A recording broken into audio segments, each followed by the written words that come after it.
मुझे बहुत अच्छे अच्छे नाम मिले, कक्का, गोड, मामू, रिवर्स। आज भी मेरे कॉलेज में मुझे MA BEd करके लोगों को ज्ञान दे रही है ना, इसके पीछे जो व्यक्ति थी ना, वो व्यक्ति अचानक मेरे साथ बात करते करते मुझे छोड़ देती है। मम्मी गई, मम्मी के 10वें दिन पापा, मुझे टिश्यू मिलेगा प्लीज। ऐसा क्या हुआ कि आपको घर छोड़ना? अत्याचार मेरे साथ अगर सबसे ज्यादा किसी ने किया है, अपनी बहन ने? मेरी सगी बहन ने मेरे साथ इतना अत्याचार किया। आपने शादी की? शादी तो बस लोगों के लिए दिखावा था। अच्छा, लोग आपके महामंडलेश्वर बनने पर भी सवाल उठाते हैं। उसको अपोज करने वाला पहला इंसान वो जो था, जो कथावाचक पर्चियां निकालता है, धीरेन्द्र शास्त्री। वो किसी पद पे बैठ के धर्मगुरु है, वो एक कथावाचक है जो पर्चियां निकाल के लोगों को उल्लू बना रहा है। बहुत जोरों शोरों से आशाराम बापू भी चला था ना भैया, बहुत जोरों शोरों से राम रहीम भी तो चला था। मतलब आप ये कह रहे हो सरकार जाएगी, हाथ हटेगा तो एक्सपोज हो जाएंगे?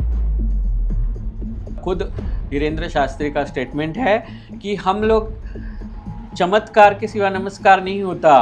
अगर हम लोग ये नाटक नहीं करेंगे, अगर हम लोग ये नाटक करेंगे नहीं तो दरबार में लोग आएंगे कैसे, और लोग आएंगे नहीं तो ये चंदा जमा होगा कैसे। इसकी हार मारा जाए। कैसा पी रहा है ठटरी के बड़े। बागेश्वर धाम जी का स्टेटमेंट है कि राम जी के 5 बाप। देवकी नंदन जी अपने 9th स्टैंडर्ड के बच्चे को, 15 साल के बच्चे को गद्दी पे बिठा दे। पंडोकर सरकार अपने 6 साल के बेटे को गद्दीपति घोषित कर रहे। ये आपके छोटे गुरु जी हैं, भविष्यगामी आपके गुरु हैं। क्या शास्त्र का ज्ञान दिया आपने? जो खुद को ऑथोराइज नहीं कर पा रहे, वो दूसरों के महामंडलेश्वर होने या ना होने पे ऑथराइजेशन खड़े करने वाले है कौन? प्रेमन बाबा के बारे में आप क्या सोचते हैं? PR टीम अच्छी है उनकी, उनके बाद वहाँ बड़ा आश्रम बनेगा। जेन जी के लिए सबसे सही बाबा कौन है? मोदी बाबा।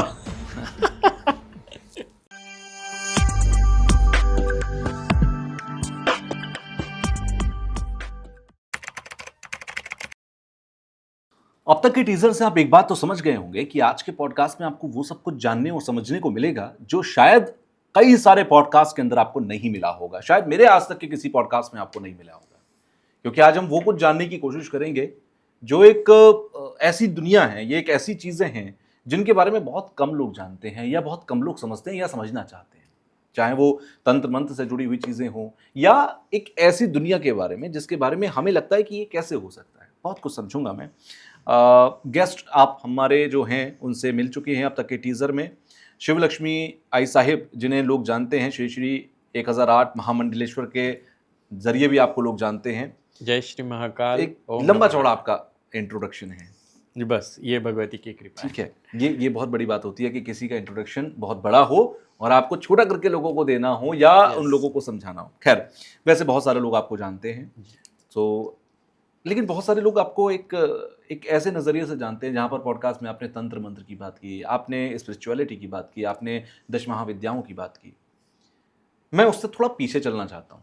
मैं उस दुनिया में जाना चाहता हूँ जिस दुनिया से आप आए हैं, जिस दुनिया में आपने एक लड़ाई लड़ी है, ना सिर्फ बाहर बल्कि अपने अंदर भी, ना सिर्फ समाज में बल्कि अपने परिवार में भी।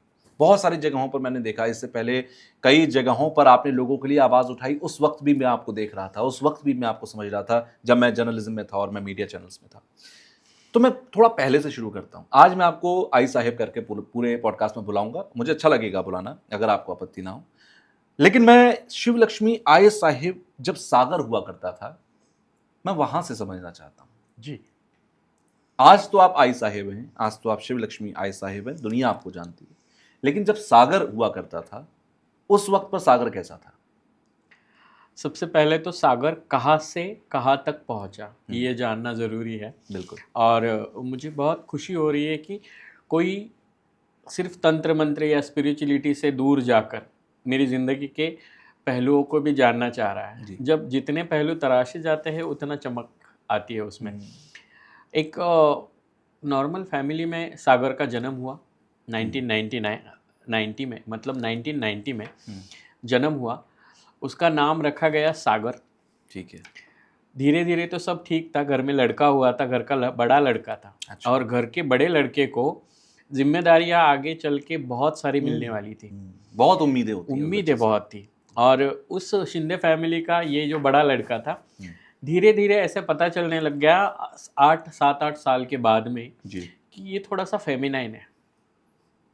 पहली घटना आपको कोई याद है ऐसी जब पहली बार घर वालों को लगा हो या आपको खुद लगा हो? हाँ, बचपन में मम्मी को पता चलता था, जैसे स्कूल में आपको पता है आज भी जब ड्रेस कॉम्पिटिशन्स होती है, जैसे हम लोग अलग अलग तरह के पोशाक करके जाते हैं, तो उस पोशाकों में कृष्णा, राधा, जी। गोपी ऐसे सब बना के भेजा जाता है। तो मेरी मम्मी ने मुझे क्लासिकल डांस के लिए भेजा था। और मम्मी को पता नहीं क्या, लेकिन बचपन से मम्मी चाहती थी कि मैं एक क्लासिकल डांसर बनूं, और इसलिए मुझे भरतनाट्यम और कथक के क्लासेस के लिए अनु मैम के पास भेजा जाने लगा।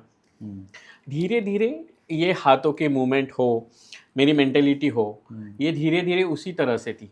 लेकिन जब पता चला, जब मैं 6 या 7 स्टैंडर्ड में थी, तो धीरे धीरे बच्चों को भी आजू बाजू का जो माहौल था उनको पता चलने लग गया। फिर मुझे बहुत अच्छे अच्छे नाम मिले, मतलब ज़ोर से लोग सामने नहीं बोल सकते थे, लेकिन चुपके से खिड़की से, दीवार के पीछे से छक्का, गोड़, मामू, रिवर्स, ऐसे बहुत सारे नाम मिले। कोई मधुमाला कहता था, कोई मधुमती, तो कोई कुछ कह के पुकारता था। और धीरे धीरे मेरे दिमाग पे भी वो सारी चीज़ें आ रही थी। मैं एक अच्छी डांसर थी। स्कूल में 1st स्टैंडर्ड से 10th स्टैंडर्ड तक मैं स्कूल में, मेरा कंपटीशन कोई नहीं था, मैं फर्स्ट ही आती थी डांस के लिए। और वो सब मेरे शरीर में पूरी तरह से उलझ चुका था, और मुझे भी लगने लगा था कि शायद मैं देखती थी तभी के सब डांसर्स देखती थी, तो मुझे लगता था कि मैं भी ऐसे एक डांसर बनूंगी, कभी मैं टीवी पे जाऊंगी, मैं डांस करूंगी, या फिर मैं एक डांस टीचर बनूंगी। ये वाला एक ख्वाब रख के मैं धीरे धीरे आगे चल रही थी। लेकिन स्कूल में कुछ चीज़ें ऐसे मेरे साथ हो रही थी कि लड़के मेरे दोस्त नहीं बनना चाह रहे थे, तो लड़कियों ने मुझे अपना लिया। मेरी सबसे ज़्यादा फ्रेंड्स लड़कियां थी। 1 या 2 लड़के होंगे जिनके, मतलब मुझे नाम याद है कि पंकज नाम का लड़का था जो मेरा बेस्ट फ्रेंड रहा था उस टाइम पे, और एक साजिद नाम का लड़का था जो मेरा बेस्ट फ्रेंड रहा था उस टाइम। इन दोनों के अलावा मुझे लड़कों के नाम और चेहरे भी याद नहीं है, लेकिन आप लड़कियों के नाम पूछोगे तो मैं 10 से ज़्यादा, 100 से ज़्यादा लड़कियों के नाम बता दूंगी। इतनी मेरी फ्रेंड्स थी। उनके साथ टिफ़िन खाना, उनके साथ उठना बैठना। जब मैं डांस करती थी तो मेरे पापा को पहले, जब मैं छोटी थी तब तक कोई आपत्ति नहीं थी, लेकिन बच्चा सयाना हो जाता है 7th या 8th स्टैंडर्ड के बाद में, जब लोगों उसकी प्यूबर्टी की उम्र होती है, हाँ, 12-14 साल। तो जैसे लड़की सयानी होती है 13 साल में, वैसे लड़का भी सयाना होता है। बिल्कुल। तो जब मैं सयानी होने लगी ना, फिर भी मुझे लड़कों से ज़्यादा लड़कियों में खेलना पसंद था। मुझे आज भी पतंग उड़ाना नहीं आता, गिल्ली डंडा खेलना नहीं आता है, ना मुझे कंचे खेलने आते हैं। मुझे तभी टॉवेल की साड़ी पहनना, चुन्नी की साड़ी पहनना, डांस करना, फूल बनाना, स्वेटर बुनना, नक्शी काम करना, ये वाली चीज़ें मुझे तब पसंद थी। और मेरी मम्मी को ये समझ रहा था। किसी ने मेरे पापा को शायद बोल दिया होगा ये सारी चीज़ें देख के कि तेरा लड़का ऐसा है या वैसा है। यही से शुरुआत होती है कि मैं ही नहीं, मेरे जैसे कई लोगों की, कि फैमिली में उनको अलग तरह से किया जाता है। क्यों? क्योंकि समाज को वो फेस नहीं कर पाते। जब मेरे पापा ने शायद ये सारी चीज़ें सुनी तो वो घर में आके, मतलब रोज मुझे वो सारी चीज़ें सुनाते थे, लड़कियों के जैसे डांस करता है, लड़कियों के जैसे डांस करता है, लड़कियों के जैसे डांस करता है। आई थिंक ये वो ज़माना था जब लोगों को समझ में भी नहीं आता था कि ये कुछ हो सकता है। सोशल मीडिया नहीं था। एग्जैक्टली, किसी को नहीं पता था। उन्हें लगता था कि ये कर रहा है, ये ऐसी हरकतें कर रहा है, इससे सुधारा जा सकता है। हाँ, तो डॉक्टर के पास भी बाकायदा मुझे लेके गए थे, लेकिन डॉक्टर ने तभी बताया कि देखिए, एक लड़के में मेल हार्मोन्स, फीमेल हार्मोन्स दोनों होते हैं। बिल्कुल। लड़की में भी मेल फीमेल हार्मोन्स दोनों होते हैं। बिल्कुल। जब हार्मोन इनबैलेंस हो जाता है ना, तब ये सारी स्थितियाँ उत्पन्न होनी शुरू होती। बिल्कुल। तो तभी मुझ में मेल और फीमेल हार्मोन्स का प्रमाण जो था वो उल्टा था। तो तभी डॉक्टर ने भी कह दिया था कि समथिंग इज रॉन्ग। तो तभी से मेरी मम्मी को पता चल गया था ऐसा ऐसा है। और मैंने 7th या 8th स्टैंडर्ड में मेरी मम्मी से ये बात कही कि मम्मी, मुझे लड़कों के साथ बात करना पसंद नहीं है। मतलब मैं लड़कों को देखती हूँ तो मुझे पता नहीं क्या हो जाता है कि ये ऐसे है और मैं ऐसा क्यों हूँ। तभी मेरी मम्मी ने कहा था कि बेटा, जो आज तुझे देख के हंस रहे हैं ना, वो कल तेरी बातें सुनने के लिए पहली रो में बैठेंगे, तो तू टेंशन मत ले। मेरे पापा के साथ बहुत बार मम्मी का इस बारे में झगड़ा भी होता था। एक बार तो ऐसे हो गए थे, तो मेरे पापा ने कहा था कि तू साड़ी पहन के घर से बाहर निकल जा, तू हमारी नाक कटवाएगा।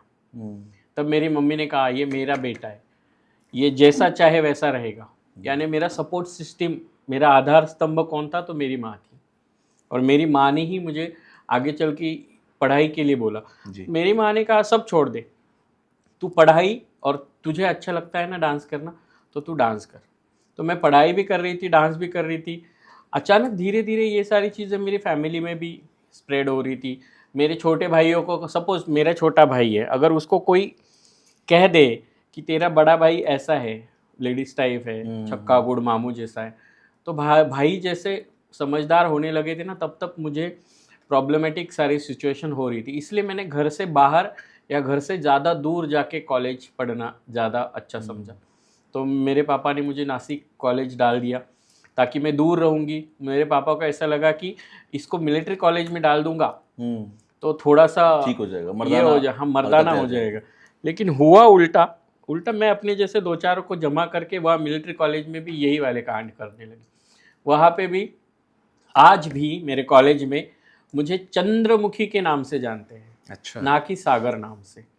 बिकॉज मैं जिस दिन स्कूल का कॉलेज का वेलकम फंक्शन था 11th स्टैंडर्ड का, मुझे हॉस्टल में डाला गया था और वेलकम फंक्शन के दिन मैंने देवदास का काहे छेड़ मोहे गरबा लगाए गाना, अच्छा। उस पर डांस परफॉर्म किया था।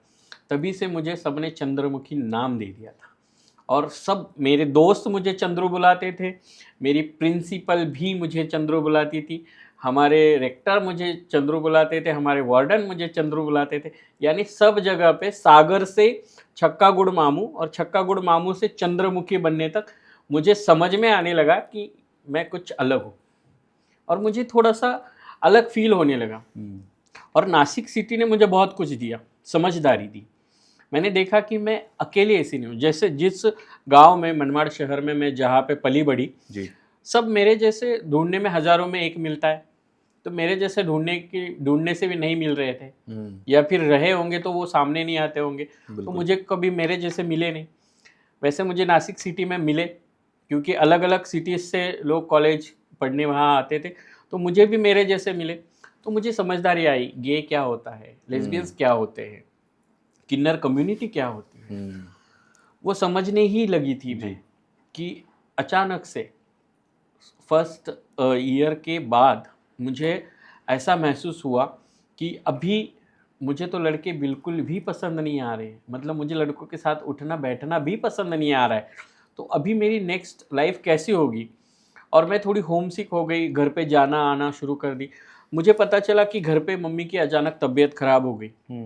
सेकेंड ईयर के एग्ज़ाम्स ख़त्म हुए थे और मैं घर पे चली गई, और तभी 15-20 दिनों में मेरी मम्मी मुझे छोड़कर चली गई। वो एक ऐसा मोड़ था मेरी ज़िंदगी का कि जब भी मैं उस बारे में बात करती हूँ जी, वो मेरे लिए एक इमोशनल सिचुएशन थी। समझ सकते हैं। तुषार जी, मैं इस बारे में बात करना बहुत कम करती हूँ, मुझे इस बारे में बात नहीं करनी होती, क्योंकि आज ये जो शिवलक्ष्मी आपके सामने बैठ के इतना फाड़ फाड़ बोल रही है ना जी, MA BEd करके लोगों को ज्ञान दे रही है ना, इसके पीछे जो व्यक्ति थी ना, वो व्यक्ति अचानक मेरे साथ बात करते करते मुझे छोड़ देती है। आपके सामने हुआ वो सब?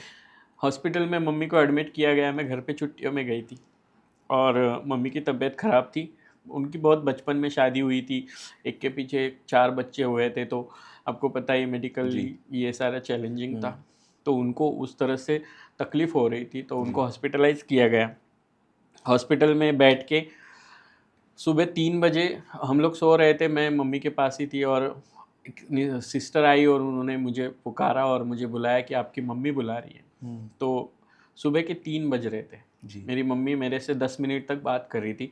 वो उस साल 2011 में 15 जनवरी को संक्रांति थी जी, और ये 15 जनवरी संक्रांति के सुबह वाली ब्रह्म मुहूर्त वाला टाइमिंग ये, कि उस वक्त मैं अपनी मम्मी से कुछ बातें कर रही थी और बातें करते करते हाथों में हाथ था और सारी मशीनें बजने लगी। जब मशीनें बजने लगी तो मुझे लगा कि मेरी ज़िंदगी भी बंद हो गई, अभी ये सब हो रहा था। डॉक्टर ने मुझे बताया, आंखें खुली, मेरी मम्मी मेरे पास देखते देखते 10 मिनट में उसने मुझे इतना दुनिया का ज्ञान दिया ना, वो ज्ञान आज भी मैं फॉलो कर रही हूँ ना। इसीलिए मुझे पता है कि सच क्या होता है, झूठ क्या होता है, जहाँ आवाज़ उठानी है वहाँ आवाज़ उठानी है, जहाँ पे जो बोलना चाहिए ना वो बोलना चाहिए। बहुत कीमती शब्द रहे होंगे आखिरी, क्योंकि अकेला सपोर्ट सिस्टम आपके परिवार में आपकी माँ थी और वो आखिरी पल थे, हाँ। तो 10 मिनट में क्या कुछ नहीं कहना चाहा होगा? कुछ अगर शेयर मेरी करना मम्मी ने अपने भाइयों के बारे में, मेरे छोटे भाइयों के बारे में, बहन के बारे में बताया कि अभी तू घर का बड़ा लड़का है, तू जो भी बने, जैसा भी बने, लेकिन तुझे इनको लेके चलना है। जी। हमारी फैमिली की तू नाक है। उस साल आपकी उम्र आई थिंक 21 साल थी। नहीं, मैं 2011 में, हाँ 21 साल 20 पूरी। 21 मतलब जी। 20 मेरा कंप्लीट हो चुका था तभी। 20 साल 6 महीने की रही होंगी मैं, 4-5 महीने की, तभी की ये घटना है। और मेरे भाइयों के बारे में बताया कि उनको लेके चलना है। मैंने बहुत कोशिश भी की कि भाइयों को लेके चलना है, लेकिन इंसिडेंट इतने तक नहीं रुका। मुझे पता था कि मम्मी के बाद मेरा अभी इस दुनिया में मुझे समझने वाला कोई नहीं है, लेकिन पता नहीं उस भगवान की क्या इच्छा होती। मम्मी के 10वीं के दिन, हमारे यहाँ पे 10वें के दिन ये किया 10 दिन जाता, बाद। 10 दिन बाद। तो मम्मी के 10वें के दिन ही मेरे पापा जी एक एक्सीडेंटल में ओह, वो भी चले गए। 10 दिन के फेर में आपके माँ और पिता दोनों का दोनों साया उठ गया। और मम्मी गई, मम्मी के 10वें दिन पापा भी चले गए। अभी पूरे शिंदे फैमिली में बड़ा कौन बचा? आप। तो ना मुझे मर्दों के जैसा बिहेव करना आता था, ना मैं पूरी औरत थी कि मैं अपने आप को संभाल पाए। जितने भी हमारे रिलेटिव्स थे ना, सभी रिलेटिव्स ने हमें, जब तक मम्मी पापा थे ना, तभी सबने, वो कहते हैं ना गुड़ होता है तो मक्खियाँ आती है, जी। तो हमारे घर का तो गुड़ की डली ही एक साथ चली गई थी। तो इन मक्खियों ने सिर्फ भिनभिनाए और सबने साथ छोड़ दिया। तो मेरे भाई तो छोटे छोटे थे, कोई 13-14 साल का, 15 साल का था, मेरी सिस्टर थी, और ये सारी चीज़ें चल रही थी। मुझे टिश्यू मिलेगा प्लीज़? आप पानी भी प्लीज पी सकते हैं। नहीं है पानी। तो उनको समझना चाहा था मैंने कि हमारे रिलेटिव्स हमें नहीं समझ रहे थे। जी। मामा थे 2, मौसी थी, बुआ थी, लेकिन आज तक उन लोगों ने मुझे भी नहीं समझा, ना मेरे भाइयों को समझा। वो अपने अपने कामों में व्यस्त रहे। देखिए, माँ बाप का साया एक बार सर से चला जाता है ना, तो इस दुनिया में कोई नहीं होता है। फिर भी कहते हैं, मैंने माँ बाप आपके बूढ़े हों, बीमार हों, बिस्तर पर हों, लेकिन उनका होना ही काफ़ी होता है। बहुत। और मेरी मम्मी जब गुजरी जी। तभी ओनली 39 ईयर्स की थी। जी। मतलब आप सोचिए कि बहुत क्या कम उम्र में। हाँ, तो सोचिए वो बहुत छोटी थी। मतलब जब वो सयानी हुई उसके बाद से उनकी शादी हुई, और पहला ही बच्चा मैं थी मेरी मम्मी का। जी। और ये सब चीज़ें होने के बाद सभी रिश्तेदारों ने हमको बहुत अलग कर दिया। मैं रोती नहीं हूँ, देखो मैं हमेशा लोगों को मैंने आपको बहुत मजबूत पर्सनैलिटी में देखा, आज पहली बार नहीं, मैं आपको बहुत सोचा। मजबूत हूँ, बहुत जी। मजबूत हूँ मैं, लेकिन कुछ ऐसे पहलू जिंदगी के होते हैं जो आपको हमेशा रुलाते हैं, और वो शायद आजीवन रहते हैं, पूरी जिंदगी रहते हैं। हाँ, तो मैं रिश्तेदारों से भाइयों को कैसे वैसे सिक्योर करके थोड़ी सी पढ़ाई करके अपनी अपनी ग्रेजुएशन कंप्लीट कर ली। जी। लेकिन उसी साल से ना, मतलब होता है ना रिलेटिव्स, जब एक बड़ा भाई हो वो थोड़ा सा अलग कैरेक्टर हो, फिर उसके बाद बहन और छोटे 2 भाई हो, तो कान भरने वाले कम नहीं होते। बिल्कुल। इतने कान भरे गए समाज से मेरे भाइयों के, मेरी बहन के, अच्छा। कि एक ऐसा मोड़ आया कि मुझे अपना घर छोड़ना पड़ा। ओह, मेरे पास कोई ऑप्शन नहीं था। मतलब आपके भाई बहनों ने ही आपको एक्सेप्ट करना बंद कर दिया। बंद कर दिया। 2013 में मैंने अपना घर छोड़ दिया। कैसे, जैसे तैसे मैंने 1-1.5 साल कैसे निकाला। एक भाई की दोनों भाई की शादी भी करवा दी थी, मेरी बहन की भी शादी हो गई थी, तो सब अपने अपने लाइफ में सेटल हो रहे थे। मतलब आपने अपनी जिम्मेदारियां पूरी की, हाँ, लेकिन उन्हें जो रिवर्ट में देना था वो नहीं दिया। उतनी समझ नहीं थी। देखिए तुषार जी, आप मुझे बताइए कि एक छोटे बच्चे हैं, एक भाई की तो शादी 19 साल में हुई थी, जी। एक की 20 में हुई थी, बहन 21 की रही होगी जब मम्मी पापा के बाद में। मेरे से छोटे 1-1, 2-2 साल वाले बच्चे, तो उनकी शादियाँ होने के बाद उनकी समझ नहीं थी। एक की पत्नी आई तो भाइयों ने एटलीस्ट एक्सेप्ट कर लिया होगा। क्या उनकी पत्नियां भी वैसी थोड़ी मिलने वाली थी? जी। मिली एक भाई की पत्नी ऐसी मिली कि जिसको सिर्फ मुझसे जो काम निकलवाना था वो काम निकलवाने तक ही वो मेरे से अच्छी रही। फिर बाद में वो जो अपने अपने सेटल होने लगे, उन्होंने मुझे दूरिया करते करते घर से बाहर निकाल दिया, मैंने घर छोड़ दिया। या मतलब घर से मतलब इतना परेशान किया गया, घर में ताने दिए गए, क्या कुछ मतलब ऐसा क्या हुआ कि आपको घर छोड़ना पड़ा? बहुत, मुझे घर में खाना नहीं दिया जाता। मेरी बहन तो बहुत ज़्यादा मतलब एक्सट्रीम, मुझे अत्याचार मेरे साथ अगर सबसे ज़्यादा किसी ने किया आपकी है, अपनी बहन ने? मेरी सगी बहन ने मेरे साथ इतना अत्याचार किया। लेकिन भगवान ने भी उसको ये करा कि अभी वो भी अपने उस फेज से जा रही है कि भगवान के घर में देर हो अंधेर नहीं होती। तो ये सारी चीज़ें मैंने देखी, अभी आंखों से मैं उनके साथ जो सब कुछ हो रहा है ना, जी। वो देख रही हूँ। सबसे छोटा वाला बहुत समझदार था और आज भी मेरे साथ समझदारी से है और आज भी मेरे साथ रहता है जी। और मेरे साथ उठता बैठता है। वो उसके बिजनेस में घर में मशगूल है। लेकिन जो सिस्टर थी ना मेरी, वो थोड़ी सी अलग ही थी। मतलब उसको ऐसा लगता था कि ये बड़ा है, लेकिन सब ना, मुझे पापा की कोई प्रॉपर्टी मिली, ना मुझे पापा से रिलेटेड कोई चीज़ें मिलने दी। मेरे को पागल करार करते हुए मेरी डुप्लीकेट सिग्नेचर्स मार के मेरे पापा के हिस्से की ज़मीनों के जो पैसे आने वाले थे वो भी मेरी बहन ने खा लिए। सारा फ्रॉड हुआ आपके साथ? सारा फ्रॉड हो। और वो सारी चीज़ें हो जाने के बाद में मैं जब घर छोड़ के चली गई, 2-4 साल के बाद मेरी भाभी को और भाई को ऐसा लगा कि नहीं, घर आना चाहिए। तो फिर मैं 2017 में वापस घर पे आई। लेकिन उससे पहले वाले जो 5-6 साल थे, मेरी मम्मी पापा जाने वाले साल, जी। उसी सालों में वो जो एक पिक पॉइंट होता है ना, कि एक पिन पॉइंट यहाँ पे मुझे लगा। जब मुझे तकलीफ होने लगी ना मम्मी पापा जाने के बाद, और मैंने घर छोड़ना डिसाइड किया ना, तब मैंने सोचा कि मैं कहीं चली जाती। तो मैं चली गई काशी। अच्छा। जब किसी का कोई वाली नहीं होता है और एकांत तो हमें ऊपर वाला भगवान होता की है। तरफ लेके जाता है, तो मुझे लगा था कि मैं काशी चली जाऊँ। तो मैं काशी चली गई। पहले मैं वहाँ से निकली, शिरडी गई। शिरडी जाके मैं 8-10 दिन रही। लेकिन मैंने देखा कि सब मुझे पहचानते हैं, एटलीस्ट लोग मुझे पहचानते थे मैं मेरे पापा की वजह से। तो मुझे लगा कि थोड़ा सा यहाँ पे और मैं ये कर पाऊँगी। तो मैं वहाँ से काशी चली गई। जब काशी गई, मैंने सुसाइड अटेम्प्ट उस टाइम पे 2 बार मैंने सुसाइड अटेम्प्ट भी कर लिया। 2 बार। मुझे लगा कि नहीं, अभी ख़त्म। ये सब करने के बाद जब काशी गई, तो हरिश्चंद्र घाट पे, वहाँ पे मुझे एक अघोरी, जिन्होंने मुझे नाम लेकर बुलाया था। अच्छा। बाकायदा उन्होंने मुझे नाम लेके पुकारा था और उन्होंने कहा कि यहाँ पे ख़त्म नहीं हुआ है, अभी तेरी शुरुआत है, वाह। तुझे तारापीठ जाना होगा। मैं तारापीठ के महाश्मशान में 9 महीने रही हूँ। आज भी वहाँ के लोग मुझे नाम से जानते हैं। और वहाँ जो बाबा मिले, गुरु मिले, उन्होंने मुझे कहा था कि तू सागर बन के आया था, लेकिन यहाँ से जाने के बाद तू लक्ष्मी है। और सच में मेरे साथ ये सारी चीज़ें होती गई। मैंने अपना अपना शिरडी में रही। मैंने एक स्कूल में मैं एज ए डांस टीचर वहाँ पे परफॉर्म किया और वहाँ पे एज ए डांस टीचर में ज्वाइन हुई। जी। तब के टाइम पे 300 रुपीज़ पर मंथ का फीस होता था। मेरे पास 105 स्टूडेंट्स थे जिनको मैं डांस सिखाती थी। महीने का ₹1,00,000 जमा हो जाता था मेरे पास।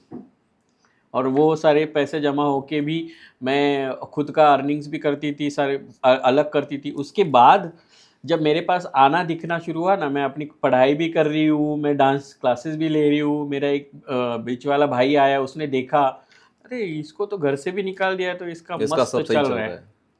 मैंने एक फ्लैट लिया था बाकायदा, मेरे पास एक 4 व्हीलर आ गई थी, 2 व्हीलर ले ली थी। हाँ, तो वो जो दूर गए थे वो सब वापस आने लगे। हाँ, तभी के टाइम में आप देखो ना कि 2016-17 में 13-14-15-16-17 के टाइम पे अपने पास महीने के ₹1,00,000 मतलब बहुत थे मेरे अकेली ज़िंदगी के।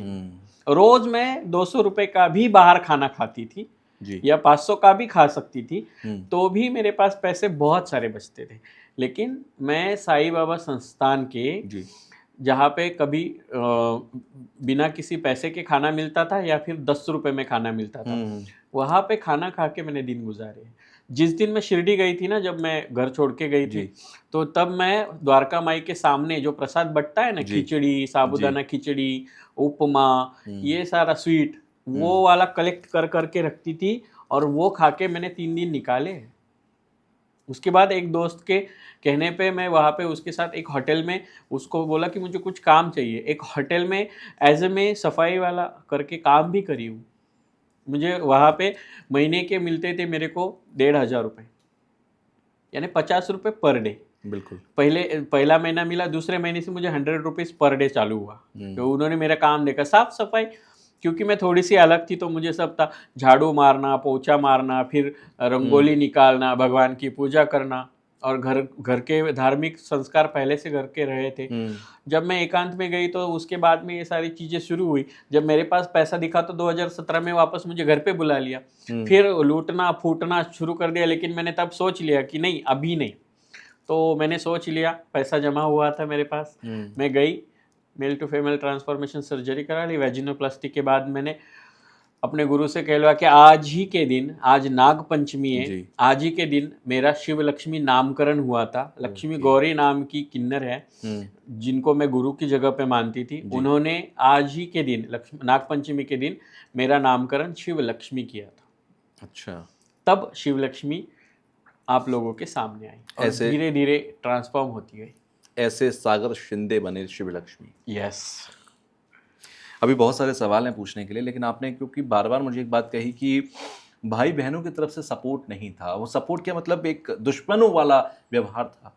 आज क्योंकि आप उस दौर को पार करके यहाँ तक आ चुके हो कि आप यहाँ मेरे सामने हो, हम लोग बात कर रहे हैं, आज अगर वो पॉडकास्ट देख रहे हो, आप कुछ कहना चाहोगे उनको? हाँ, देखते हैं। अभी एक छोटा भाई तो मतलब मेरे साथ रहता है, मतलब मेरे साथ घूमना फिरना सब करता है, आना जाना है। वो एक पॉडकास्ट उसने मेरे साथ किया, मतलब हम दोनों ने साथ में एक पॉडकास्ट भी किया। मेरा भाई कुणाल नाम है उसका, सबसे छोटा, जो मैंने बोला थोड़ा समझदार था। समझदार मतलब क्या, उसे जिम्मेदारियाँ समझती थी छोटा होके भी। तो उसने वो उस पॉडकास्ट में बाकायदा ये बयान दिया कि तब मुझे नहीं पता था कि क्या होती है ये कम्युनिटी, और मुझे लग रहा था कि ये शिंदे फैमिली का नाक डुबोएगा। लेकिन आज ये जिस भी मुकाम पे है, जो भी है तो शिंदे फैमिली का नाक ही। बिल्कुल। वो दूसरा वाला भाई मेरा विकास है, जो 3 नंबर वाला भाई है विकास, उसको भी समझ आ गई बहुत सारी चीज़ों के बाद, लोगों ने देखने के बाद उसको भी बहुत सारी जगह पे समझ आ गई। लेकिन अभी भी मुझे लगता है कि उसको ये नहीं समझ आ रहा है कि ये पर्सन का मैं हाथ पकड़ के चलूँगा तो मैं शायद शिंदे फैमिली का और नाम रोशन कर पाऊँगा। तो वो थोड़ा आज भी दोस्तों के अय्याशियों में बिजी है, लेकिन मुझे पता है कि वो समझदार है, और अभी टाइम आ चुका है कि उसका घर वापसी का टाइम है। लेकिन बहन मुझे नहीं लगता वो समझदार है, और वो ना कभी समझ पाएगी। फिर भी दिल की कोई ऐसी बात जो आप आज तक अपनी बहन, क्योंकि मुझे अब तक ये समझ में आया कि बहन ही थी जिसने कभी आपको नहीं समझा, और आज भी शायद नहीं समझती। कोई एक बात जो दिल में रही हो और आप चाहते हो कि वो समझ ले, एटलीस्ट वो बात की बात समझ। अभी कुछ दिन पहले मेरा 3 नंबर वाला जो भाई था विकास, वो किसी कारणवश उसके ऊपर एक केस हुआ था, और मैंने और छोटे भाई ने मिलके पहल की और हम दोनों उससे मिलने गए। बिल्कुल। मैं अभी बहन को फ़ोन करके बुलाया, तब बहन हमारे से मीठा मीठा बोली, घर में बैठी थी तब तक। उसको हमने जो भी बहन का किया जाता है वो सभी हमने किया। लेकिन घर से बाहर जाने के बाद वापस वो कहते हैं ना कि नागिन पलट के वार करती है, ये उस तरह की नागिन निकली हमारे घर की। लेकिन उसको मैं बहुत बार रिक्वेस्ट कर चुकी हूँ, अभी तो रिक्वेस्ट करने की इच्छा भी नहीं होती। देख बहन, तू है तो भी मैं हूँ, तू नहीं है तो भी मैं हूँ। अभी मैंने लड़ना सीख लिया। कभी दिल में ये भाव नहीं आया कि जिसने मेरे साथ गलत किया मैं भी उसे देख लूंगी? नहीं, देखने वाले वो बैठे हुए हैं ना। मैं तो पूरी प्रॉपर्टी दान करके आई हूँ, पूरी प्रॉपर्टी दान की थी मैंने 2021 में। मैंने जो 3 नंबर वाला भाई है मेरा विकास, उसको मैं अपनी पूरी प्रॉपर्टी 7,56,00,000 की प्रॉपर्टी, साथ में मेरी 3 4 व्हीलर, 9 2 व्हीलर, और बदन पे जितना भी सोना था नाक की लौंग तक, सब मैंने उसको दान कर दिया था। ये पूरे महाराष्ट्र के लोगों को पता है। मैंने अपनी यूट्यूब चैनल से, सागर मंथन से मैंने ये लोगों को ऑलरेडी बताया है, और उसके प्रूफ है मेरे पास। ये सब करके भी वो आज वापस भिखारी है, तो देखने वाला वो बैठा है। अभी पता है मुझे कि विकास एक सीधी राह पे शायद आ रहा है, तो मुझे लगता है कि वो अभी सुधरने के कगार पे है, और सुधर भी गया है शायद। वो ये पॉडकास्ट देखेगा तो उसको समझ आएगा। लेकिन बहन नहीं सुधरेगी, देखने वाले देख रहे हैं। मेरे माँ बाप की इच्छा थी कि चारों भाई बहन एक साथ रहे और एक साथ खानदान का नाम रोशन करें। आएगी, 3 आ गए, चौथे को आने में कितना टाइम लगेगा? कभी ना कभी तो अक्ल आएगी। बिल्कुल। ना संसार में सुखी है, अपने बच्चों के साथ, मैंने कहा कि वो भर रही है, मेरे साथ किया अत्याचार। उसकी बड़ी लड़की जो है, तो आकांक्षा नाम है उसकी लड़की का, जन्म के बाद 6-7 महीने, साल भर तक बहुत अच्छी थी। अचानक से एक इंसिडेंट, पता नहीं क्या हुआ, लेकिन अभी वो पूरी तरह से डिसेबल है। आज वो 16 साल की है और वो बिस्तर में ही पड़ी हुई होती है। ना वो खुद का कुछ कर सकती है, ना बोल सकती है। वो 16 साल की बिस्तर में लेटी हुई लड़की को संभालना, इससे ज़्यादा और क्या एक माँ की परीक्षा हो सकती है? तो भगवान उसकी परीक्षा ले रहा है। मुझे कुछ बोलने की या करने की ज़रूरत ही नहीं है। लोग कहते हैं कि आपको ये आता है, आप वो जानते हैं, आप इस शास्त्र के ज्ञाता हो, उसके हो, तो आप करो। मेरे गुरु ने पहली मर्यादा दी कि जिस दिन तू अपने स्वार्थ के लिए इस विद्या का यूज़ करेगी, उस दिन तू सारी विद्या भूल जाएगी। तो मुझे लगता है कि मुझे आज तक खुद के लिए ये सारी विद्याएं यूज़ करने की ज़रूरत नहीं पड़ी। जो मेरे नसीब का था, 4 साल में घूम के वापस मेरे पास आ गया। जो दान करके आई थी, 4 साल में घूम के मेरे नसीब का, मेरे भाग का मुझे मिल गया। जिसके नसीब भाग का होता है उसको मिलता है। आप मेरा सब छीन के ले जा सकते हो, बिल्कुल। कौशिक जी आप ये छीन के नहीं ले किस्मत जा की लकीरें कभी नहीं मिटती, और जिसके साथ ऊपर वाला होता है उसको कहीं सोचने की जरूरत नहीं है, क्योंकि संसार में जितने दुख और जितने सुख हैं सब उसी ने बनाए हैं। बस यही तो सारे सब- दुख देकर भी रातों रात वो किस्मत पलट सकता है। यस भाई, बस यही सब देखा था सागर ने। इसीलिए मुझे लगता है कि शिवलक्ष्मी इतनी ज़्यादा आक्रामक है कि जल्दी से, मुझे लगता है कि जहाँ पे धोखा हो रहा है, जहाँ पे किसी भी चीज़ की अत्याचार हो रहा है, तो वहाँ पे मेरी आवाज़ बढ़ जाती है, या मेरा एक अलग रौद्र स्वरूप बाहर आ जाता है। तब मैंने छोटे भाइयों की मार भी खाई है। मुझे 8-8 दिनों तक खाना भी नहीं मिलता था, मुझे रूम में लॉक करके रखा जाता था, नहाने के लिए पानी भी नहीं दिया जाता था। ये वाली सारी फेजेस देखे हैं ना, इसीलिए आज यहाँ तक पहुँच पाए। कभी सागर कमजोर नहीं हुआ? सागर शिंदे को कभी ये नहीं लगा कि झुक जाते हैं समाज के आगे, छोड़ देते हैं अपनी सारी जिद, और जैसी धारा बह रही है वैसे बह जाते हैं? नहीं, मम्मी ने बताया था ना, टूट जाना लेकिन झुकना नहीं। तो सुसाइड करने का 2 बार सोचा ना मैंने कि किसी के आगे झुकने से अच्छा मैं उसमें विलीन हो जाऊंगी। अगर आज मेरी जगह सागर शिंदे बैठा होता आपके आगे, आप कुछ कहना चाहते उससे अतीत हाँ, में जाकर? अतीत में जाके अगर सागर से कुछ कहना है तो, जो सहा है तूने उसका फल तुझे भगवान ने दिया है, क्योंकि कर्मा इज रिटर्न, ये राइट होता है। तो आज मुझे लगता है कि सागर, तूने जो सहा था उसका पुण्य फल रहा होगा कि आज तू यहाँ बैठा है। कोई ऐसा वाक्य जो, मैं उसके बाद कहाँ आगे बढ़ूंगा, कोई ऐसा वाक्य जो आपको लगता है कि मतलब सागर की ज़िंदगी में एक ऐसा वाक्य हुआ जो होता है ना, कई बार कुछ ऐसी चीज़ें घट जाती हैं हमारे साथ जो मतलब हम कह भी नहीं सकते, और वो हमारे दिल में हमेशा एक टीस बनकर रहती है, वो कोई एक टीस जो हमेशा रहेगी? हाँ, अगर मुझे उस टाइम पे फैमिली वाले अगर समझ लेते ना, तो शायद आज मैं IAS ऑफिसर होती। मैं बहुत होशियार थी पढ़ाई लिखाई में या सभी चीज़ों में जी। मैं MA तक पढ़ी, तो बहुत सारी चीज़ें पढ़ी और सारी चीज़ें करती रही, स्कूलों में पढ़ाई की। मैं 9 साल तक एक स्कूल में एज ए टीचर काम कर रही थी। ये सारी चीज़ें करते हुए मुझे लगता है कि अगर वो मुझे समझते जी, तो शायद अभी मैं यहाँ पे नहीं होती, या शिवलक्ष्मी आई साहेब नहीं होती। लेकिन थैंक्स कि उन्होंने ये सब किया, इसीलिए शिवलक्ष्मी आई साहेब बनी मैं। चलिए अब ठीक है, फिर जब शिवलक्ष्मी आई साहिब बन गई हैं तो आप शिवलक्ष्मी आई साहिब से हम बात करते हैं। आपने कहा आप काशी गए, और काशी में जाकर आपको एक अघोरी ने पीछे से आवाज़ लगाई जो आपको जानता भी नहीं था। आपको लगता है कि आप, क्योंकि काशी में कहते हैं कि भगवान भोलेनाथ जो है वो अघोरी के तौर पर ही घूमते हैं, तो हाँ। अघोरियों का एक ऐसा देश है, एक ऐसा शहर है जहाँ पर हर अघोरी में भोलेनाथ दिखते हैं। आपको लगता है भोलेनाथ खुद आए थे आपको सही रास्ते पर लाने के आपको लिए? विश्वास नहीं, क्योंकि वही आपका ट्रांजिशन था, यस, सागर से शिवलक्ष्मी बनने का दौर था वो। आपको विश्वास नहीं होगा, लोगों को भी विश्वास नहीं होता है, लेकिन जब मैं सारे ये वाक्य बताती हूँ तो लोग शायद विश्वास नहीं करते, लेकिन जिसके साथ हुआ होता है ना उसको ही पता होता है। हरिश्चंद्र घाट पे बैठते ही अघोरी नाम से पुकारता है, वो कान में कुछ बताता है और मैं तारापीठ जाती हूँ। तारापीठ जाके मुझे पता नहीं क्या करना है, लेकिन मैं पूरा स्मशान भी घूमती हूँ, माँ तारा का दर्शन भी करती हूँ।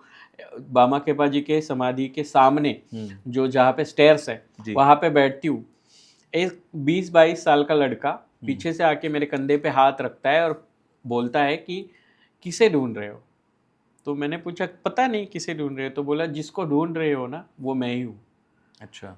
और वो मेरे गुरु बनते हैं और वो मुझे समाधान देते हैं, एक अनुष्ठान देते हैं। मैं वो अनुष्ठान करने के लिए आती हूँ।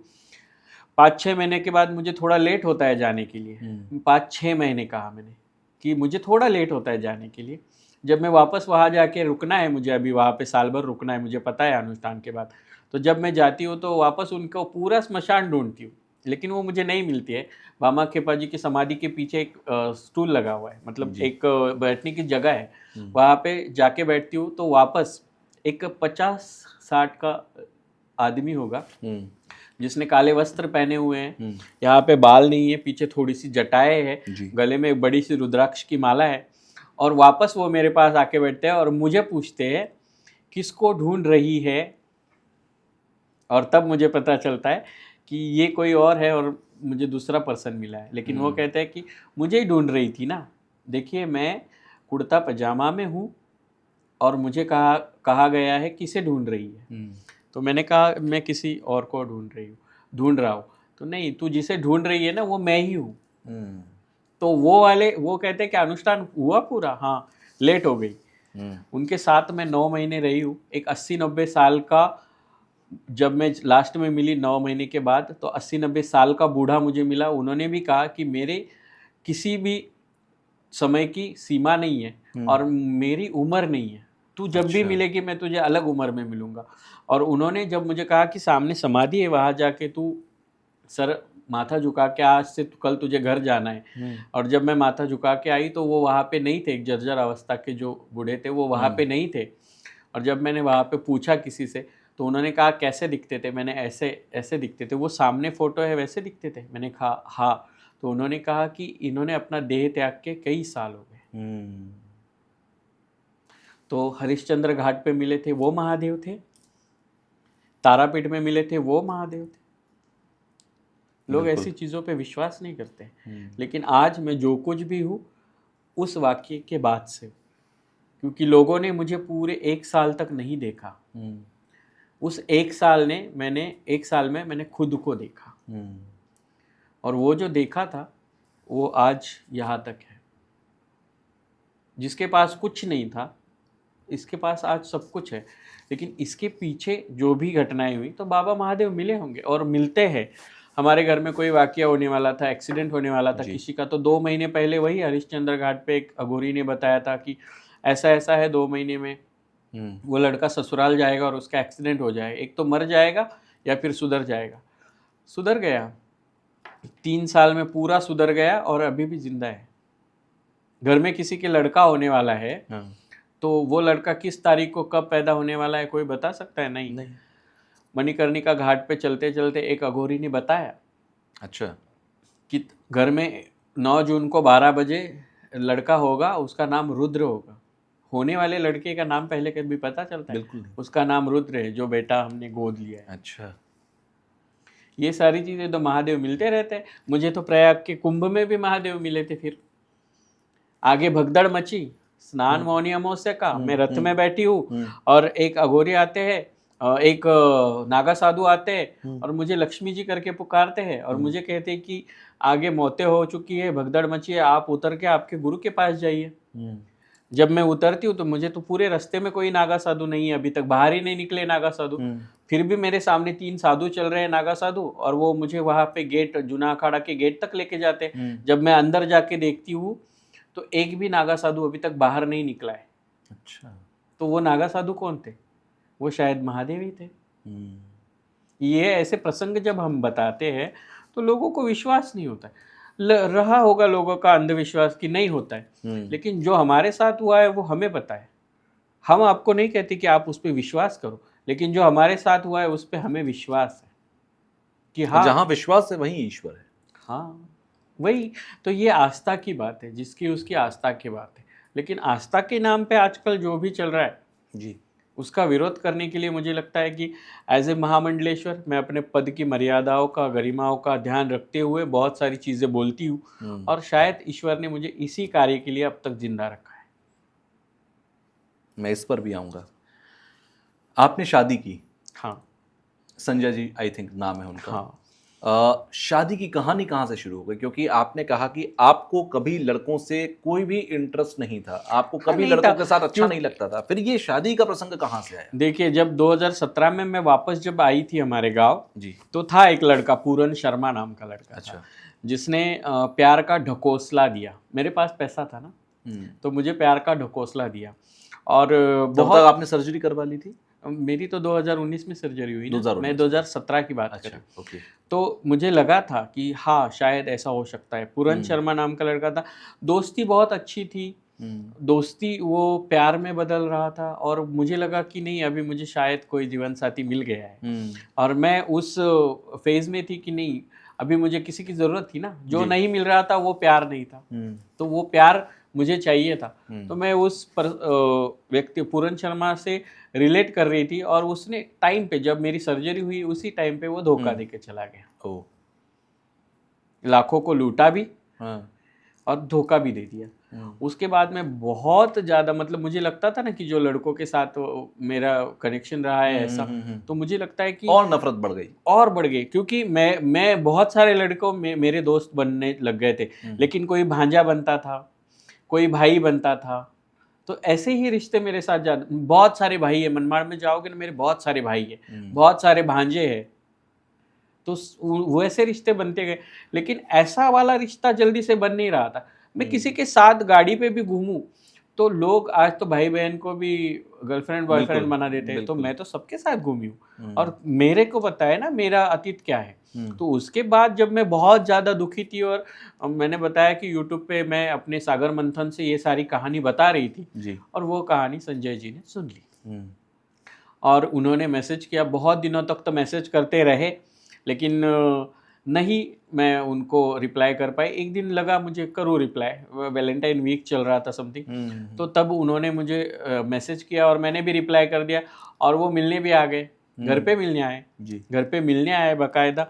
उन्होंने चॉकलेट्स लाए थे, और उन्होंने फर्स्ट मीट में ही मुझे बोल दिया था कि इतना दुखी होने से अच्छा है ना तू इससे बाहर निकल, तू बहुत कुछ कर सकती है, तू यहाँ पे रह के क्या कर रही है, इतना बड़ा घर है तो क्या, घर में तुझे अगर सुख की रोटी नहीं मिल रही है जी। तो घर में क्या कर रही है। तो मैं कह रही थी कि शादी हुई नहीं, हम दोनों के विचार मिले, और विचारों के बाद हम दोनों दोस्त बने, दोस्त से विचार बने, और आज भी नहीं मानती मैं कि शादी हुई या पति पत्नी हम एक अच्छे दोस्त हैं, हम जीवन साथी हैं। जीवन साथी है। और जीवन में ना हर किसी को कोई ना कोई चाहिए होता है, तो एक जीवन साथी है, वो मेरे मार्गदर्शक बने रहे, और आज भी वो मेरे मार्गदर्शक है अभी के लिए, कि वो मुझे सिखाते गए कि मतलब किस पे ट्रस्ट करूँ, किस पे नहीं करूँ। क्योंकि मेरे सबसे बड़ी आधार स्तंभ मेरी माँ के बाद मुझे माँ मिली थी। हमारे किन्नर कम्युनिटी में एक माँ होती है, एक गुरु होती है जी। तो मुझे माँ मिली महामंडलेश्वर पार्वती माई, और मुझे गुरु मिले आचार्य महामंडलेश्वर लक्ष्मी नारायण त्रिपाठी माई। तो ये दोनों ऐसे स्तंभ मिले थे ना मुझे, तो मैं एकदम अचानक से ऐसी हो गई थी। और ये फेज़ मेरे साथ जब चल रहा था ना, उसी टाइम पे मुझे कोई ऐसा चाहिए था जिसके पास, मैं माँ के पास तो दिल की सारी बातें कहते हैं, लेकिन मेरे दिल में जो डर भी था जी। गुरु के पास बात करने, मैं आज भी अपने गुरु से बात करते हुए डरती हूँ, क्योंकि वो सम्मान है उनके लिए मेरे दिल में। मैं अपनी माँ से भी बात करते हुए डरती हूँ, वो सम्मान है मेरे लिए। तो ये सारी दिल की बातें इनके साथ शेयर होती रही, और शेयर होते होते एक जीवन साथी मिल गया। शादी तो बस लोगों के लिए दिखावा था। काफी चर्चाओं में थी वो शादी। बहुत मतलब आई थिंक बीबीसी 2021। हाँ 2021 में 21 1 जून को शादी, अभी इस 1 जून को 5 साल कंप्लीट हुए, जी। ये 6वां साल चल रहा है। लोगों ने कहा था 6 महीने नहीं टिकेगी, लोगों ने ये भी कहा था कि पब्लिसिटी के लिए ये शादी हाँ नहीं भी होगी, ये नहीं होगा, वो नहीं होगा। 6 साल से हम दोनों साथ में घूमते हैं और लोगों को दिखते भी है रोज। आजकल तो हमको लगता है कि पुरानी हो गई हमारी शादी, हम लोग चल रहे हैं ना, तो लोगों को ये सारी चीज़ें। और शादी के बाद जब मेरा पिंडदान हुआ, पिंडदान के बाद मैं महामंडलेश्वर बनी जी। लोग आज भी कहते हैं महामंडलेश्वरों की शादी नहीं होती। क्यों? शादी के बाद गृहस्थी त्याग नहीं होता है। गृहस्थी त्याग करके कितने लोगों ने संन्यास लिया, वो नहीं होता है। तो हमारा किन्नरों की शादी एक तो शास्त्रों में बोलते हैं मान्य नहीं करते, तो फिर हमारी शादी आप मानते ही क्यों हो? हम जीवन साथी बन के रहे, दोस्त बन के रहे।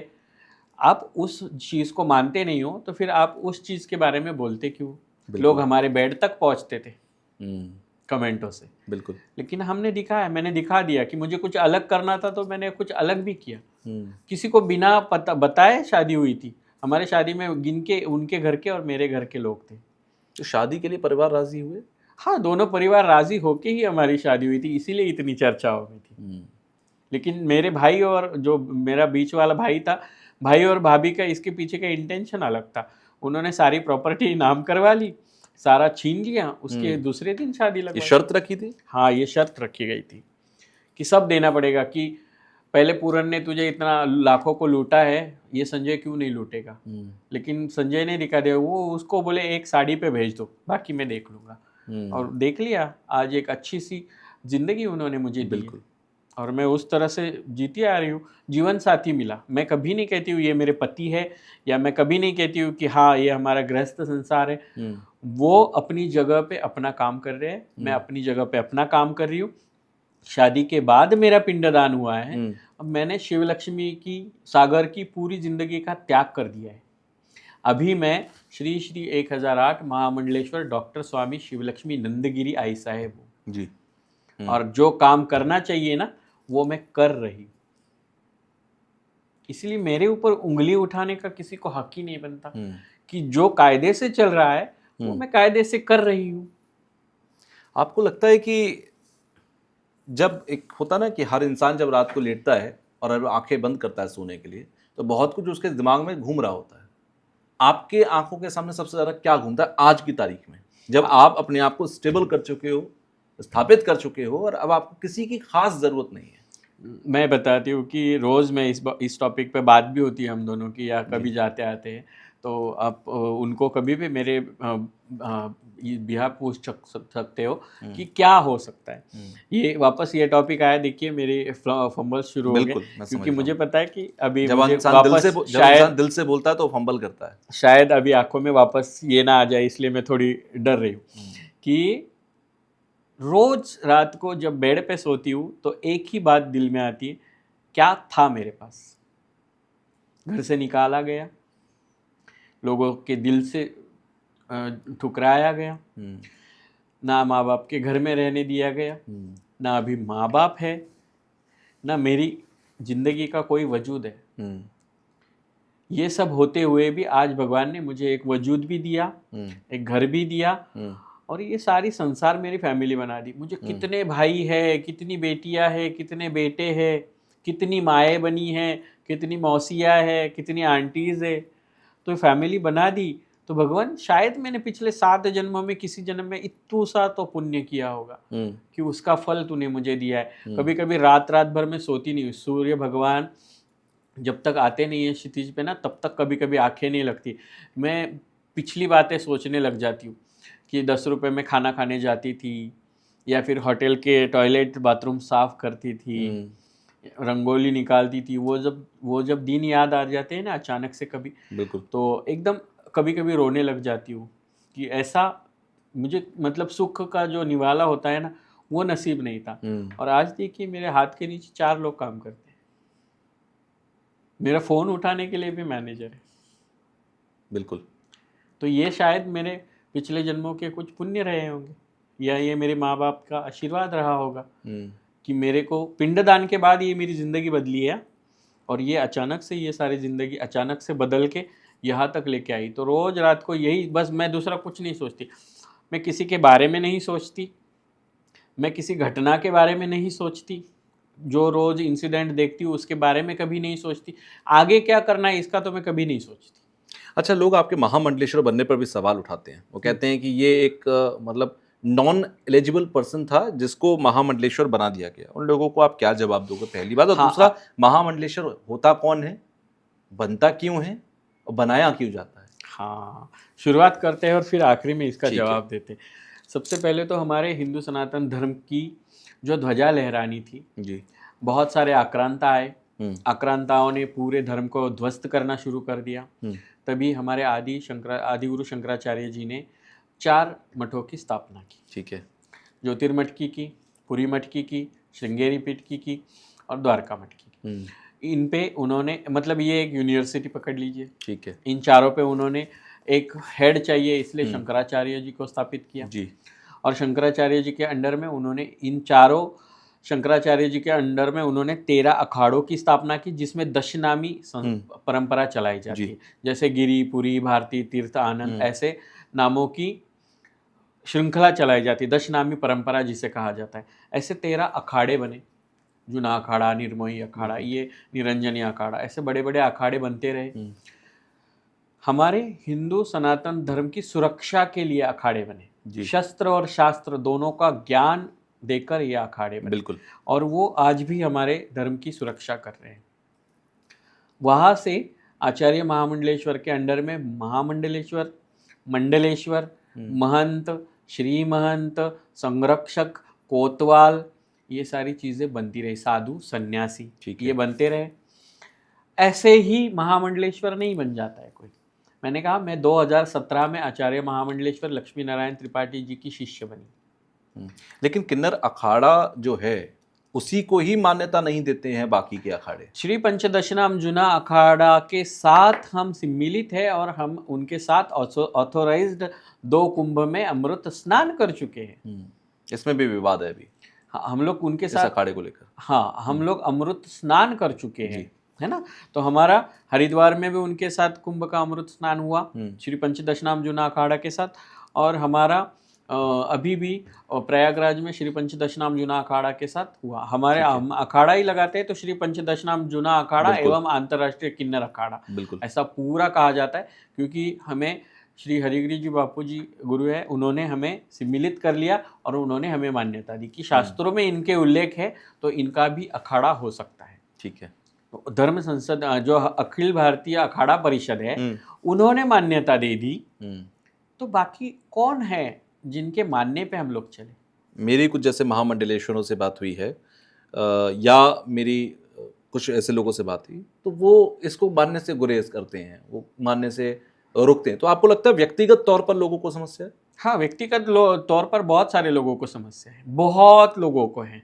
ऐसे लोग मुंह पे तो नहीं बताएंगे, लेकिन जो हमारे धर्म की संसद बनी है, अखाड़ा परिषद बनी है, जो 13 अखाड़ों के पंचों के साथ बनी है, उसी में जैसे 1/3 की मेजॉरिटी थी, वो मेजॉरिटी के साथ हम लोगों को सम्मिलित किया गया। तो जहाँ पे लोकशाही हम लोग बोलते हैं हमारे भारत में, तो धर्म में भी तो 1/3 मेजॉरिटी के साथ हम लोग श्री पंचदशनाम जूना अखाड़े के साथ सम्मिलित हुई, रजिस्टर्ड अखाड़ा हुआ। हमारा ये तिलक भी रजिस्टर्ड है। और फिर आचार्य महामंडलेश्वर बनाया गया अखाड़ा परिषद के थ्रू लक्ष्मी नारायण त्रिपाठी माता जी को, और फिर उन्होंने मुझे महामंडलेश्वर बनाया। तो फिर सवाल ही नहीं आता है। और रही बात कि जो व्यक्ति इसके लिए योग्य नहीं है, ऐसी बात है, तो 2017 से मैं कुंभ या किन्नर अखाड़ा के साथ जुड़ी जी। उसके बाद मुझे 2019 में मुझे आचार्य महामंडलेश्वर लक्ष्मी नारायण त्रिपाठी जी ने महंत घोषित किया धुलिया में। प्रॉपर वीडियो है इसका मेरे पास। मुझे महंत घोषित किया कि मैं धर्म का कार्य करना चाह रही थी जी। और धर्म का काम वैसे भी उससे पहले भी भगवान से रिलेटेड सारे कार्य करती थी। मेरा कार्य देखा गया। 2021 का मैंने बाकायदा कुंभ भी अटेंड किया हरिद्वार का, और 2021 में मुझे महामंडलेश्वर घोषित किया गया। 5 सालों तक मेरा कार्य देखा गया, और अभी 2025 के प्रयाग के कुंभ में 13 अखाड़ों के सभी सदस्य, 13 अखाड़ों के सदस्यों के साथ पंच परमेश्वर, ये आचार्य महामंडलेश्वर, जगत गुरु और पंच परमेश्वरों ने बिठा के मेरा पट्टाभिषेक किया है और मुझे महामंडलेश्वर पद के लिए नियुक्त पीठासीन किया है। इसका वीडियो भी है। जैसे आपने अभी जब मैंने बात करी इन एलिजिबिलिटी की, और कहते हैं कि बहुत सारे लोग ऐसे होते हैं जो इसके लायक नहीं है, काबिल नहीं है, उनको बिठा दिया गया। कुंभ के वक्त पे ममता कुलकर्णी जी की बात हुई थी। हाँ। अभिनेत्री है, किन्नर समुदाय से नहीं है, उनको भी महामंडलेश्वर बनाया गया, जिस पर सवाल उठे कि भाई इनको क्यों बनाया गया। ये अचानक से एक गुफाओं में थी, अचानक से बाहर आई और महामंडलेश्वर बन गई। आपको लगता है कि अखाड़ों के अंदर भी कोई राजनीति ऐसी होती है, कुछ ऐसा सिस्टम होता है कि किसी को एक वीआईपी कल्चर या स्पेशल पावर का इस्तेमाल करके बना दिया जाता है? आजकल ऐसा बहुत होता है, लेकिन मैं ममता कुलकर्णी जी के पट्टाभिषेक में मैं खुद उपस्थित थी। जी। उनको भस्माभिषेक से, गंगाभिषेक से, सारी जलाभिषेक से रिलेटेड चोला उड़ाने तक मैं वहाँ पे खड़ी थी। उनके पिंडदान से लेके उनके महामंडलेश्वर बनने तक की पूरी कहानी मुझे पता है। 2021 से भी पहले ममता कुलकर्णी जी हमारे आचार्य महामंडलेश्वर जी के कांटेक्ट में थी। जो भी उनके साथ हुआ था या जो भी उनकी अतीत की बातें हुई होंगी, वो सारों में से नील होने के बाद वो जहाँ थी वहाँ पे उन्होंने जो भी पढ़ा था या जो भी उनको पता था, वो सारी चीज़ों का पूरी तरह से मुआयना किया गया। जूना अखाड़ा के साधुओं से उसकी परमिशन ली गई। परमिशन के बाद ही उनको महामंडलेश्वर बनाया गया और उनका पिंडदान करके उनको महामंडलेश्वर बनाने तक किसी को कुछ नहीं पता था। लेकिन जब विवाद हुआ फिर हटा दिया गया। नहीं, हटा दिया। उनको सबसे पहले उन्होंने जो स्टेटमेंट्स दे रही थी ना, उन स्टेटमेंट्स की वजह से उनको निष्कासित कर दिया गया। और आप जब भी महामंडलेश्वर बनते हैं तो आपको ये सारी चीज़ें समझाई जाती हैं कि अगर आप धर्म के विरुद्ध, आप अखाड़े के विरुद्ध, आप अखाड़ा परिषद के विरुद्ध या कोई भी ऐसा कार्य जो आपको महामंडलेश्वर पद से निष्कासित करने के लिए योग्य लग रहा हो, ऐसा घटित होता है तो आपको निष्कासित किया जाता है। इसीलिए ममता कुलकर्णी जी को उनके विवादित बयानों की वजह से निष्कासित कर दिया गया, क्योंकि वो बहुत अलग अलग तरह से बयान दे रही थी। लेकिन हाँ, शास्त्रों का ज्ञान अगर आप उनका देखा जाए तो हाँ, शास्त्रों का ज्ञान उन्हें भी है, क्योंकि 12-13 साल वो बेचारी अकेली थी। तो अकेली ने बहुत कुछ पढ़ लिया होगा, बहुत कुछ समझ लिया होगा और उसके बाद ही तो धर्म में आई होगी। उसके बाद वो आई, मैं उनके साथ बैठी हूँ, उठी हूँ, उनके साथ धर्म की बातें की है। बिल्कुल। तो उनको जो धर्म का ज्ञान है ना, आजकल बहुत सारे बन रहे हैं ना, उनको नहीं है। जो अभी विवादों में चल रहा है कि महामंडलेश्वर बनाने के लिए पैसा लिया जाता है, ये लिया जाता है। हर अखाड़े को चलाने के लिए उसमें कोई ना कोई धनराशि का होना आवश्यक होता है, लेकिन इतने लिए जाते हैं, उतने लिए जाते हैं, ये एकदम फेक है। अच्छा। एक धनराशि या दक्षिणा स्वरूप हम अपने गुरु को भी देते हैं, गुरु दक्षिणा, करेक्ट। तो ये हम अखाड़ों को भी चलाने के लिए, सपोज अखाड़े में अगर अन्नदान होने वाला है महीना भर, तो उसके लिए भी तो धनराशि की जरूरत पड़ेगी। तो महामंडलेश्वर अपनी इच्छा से अगर अखाड़े के लिए कुछ दान धर्म कर रहे हैं तो उसके लिए किसी को कोई एलिगेशंस नहीं होने चाहिए। ऑथोराइज या अनऑथोराइज की बात की जाए तो अखाड़ा परिषद की सम्मति के बाद उनको बनाया गया, और जो लोगों ने इस पे आपत्ति जताई वो लोगों के नाम अगर आप बता दें तो मैं आपको, याद नहीं हो तो मैं बता दूं। बताइए। कि आपने देखा होगा उसको अपोज करने वाला पहला इंसान वो जो था जो कथावाचक पर्चियां निकालता है, धीरेन्द्र शास्त्री। वो किसी बागेश्वर धाम, बराबर, वो किसी पद पे है, वो किसी पद पे बैठ के धर्मगुरु है, वो एक कथावाचक है जो पर्चियां निकाल के लोगों को उल्लू बना रहा है। उल्लू कैसे सिद्ध कर दे वो कि उल्लू नहीं बना रहा है। मैं एक स्टिंग ऑपरेशन में चल रही हूँ, अभी फिलहाल मैं एक स्टिंग ऑपरेशन चला रही हूँ। मैं बता रही हूँ कैमरा पे सबको, क्योंकि पता नहीं कब किसके दरबार का नंबर लग जाए और मैं वहाँ पे दिख जाऊँ आपको। उनके यहाँ पे धाम में कुछ लोग भेजे गए, देखिए वहाँ की सिस्टम पता चली।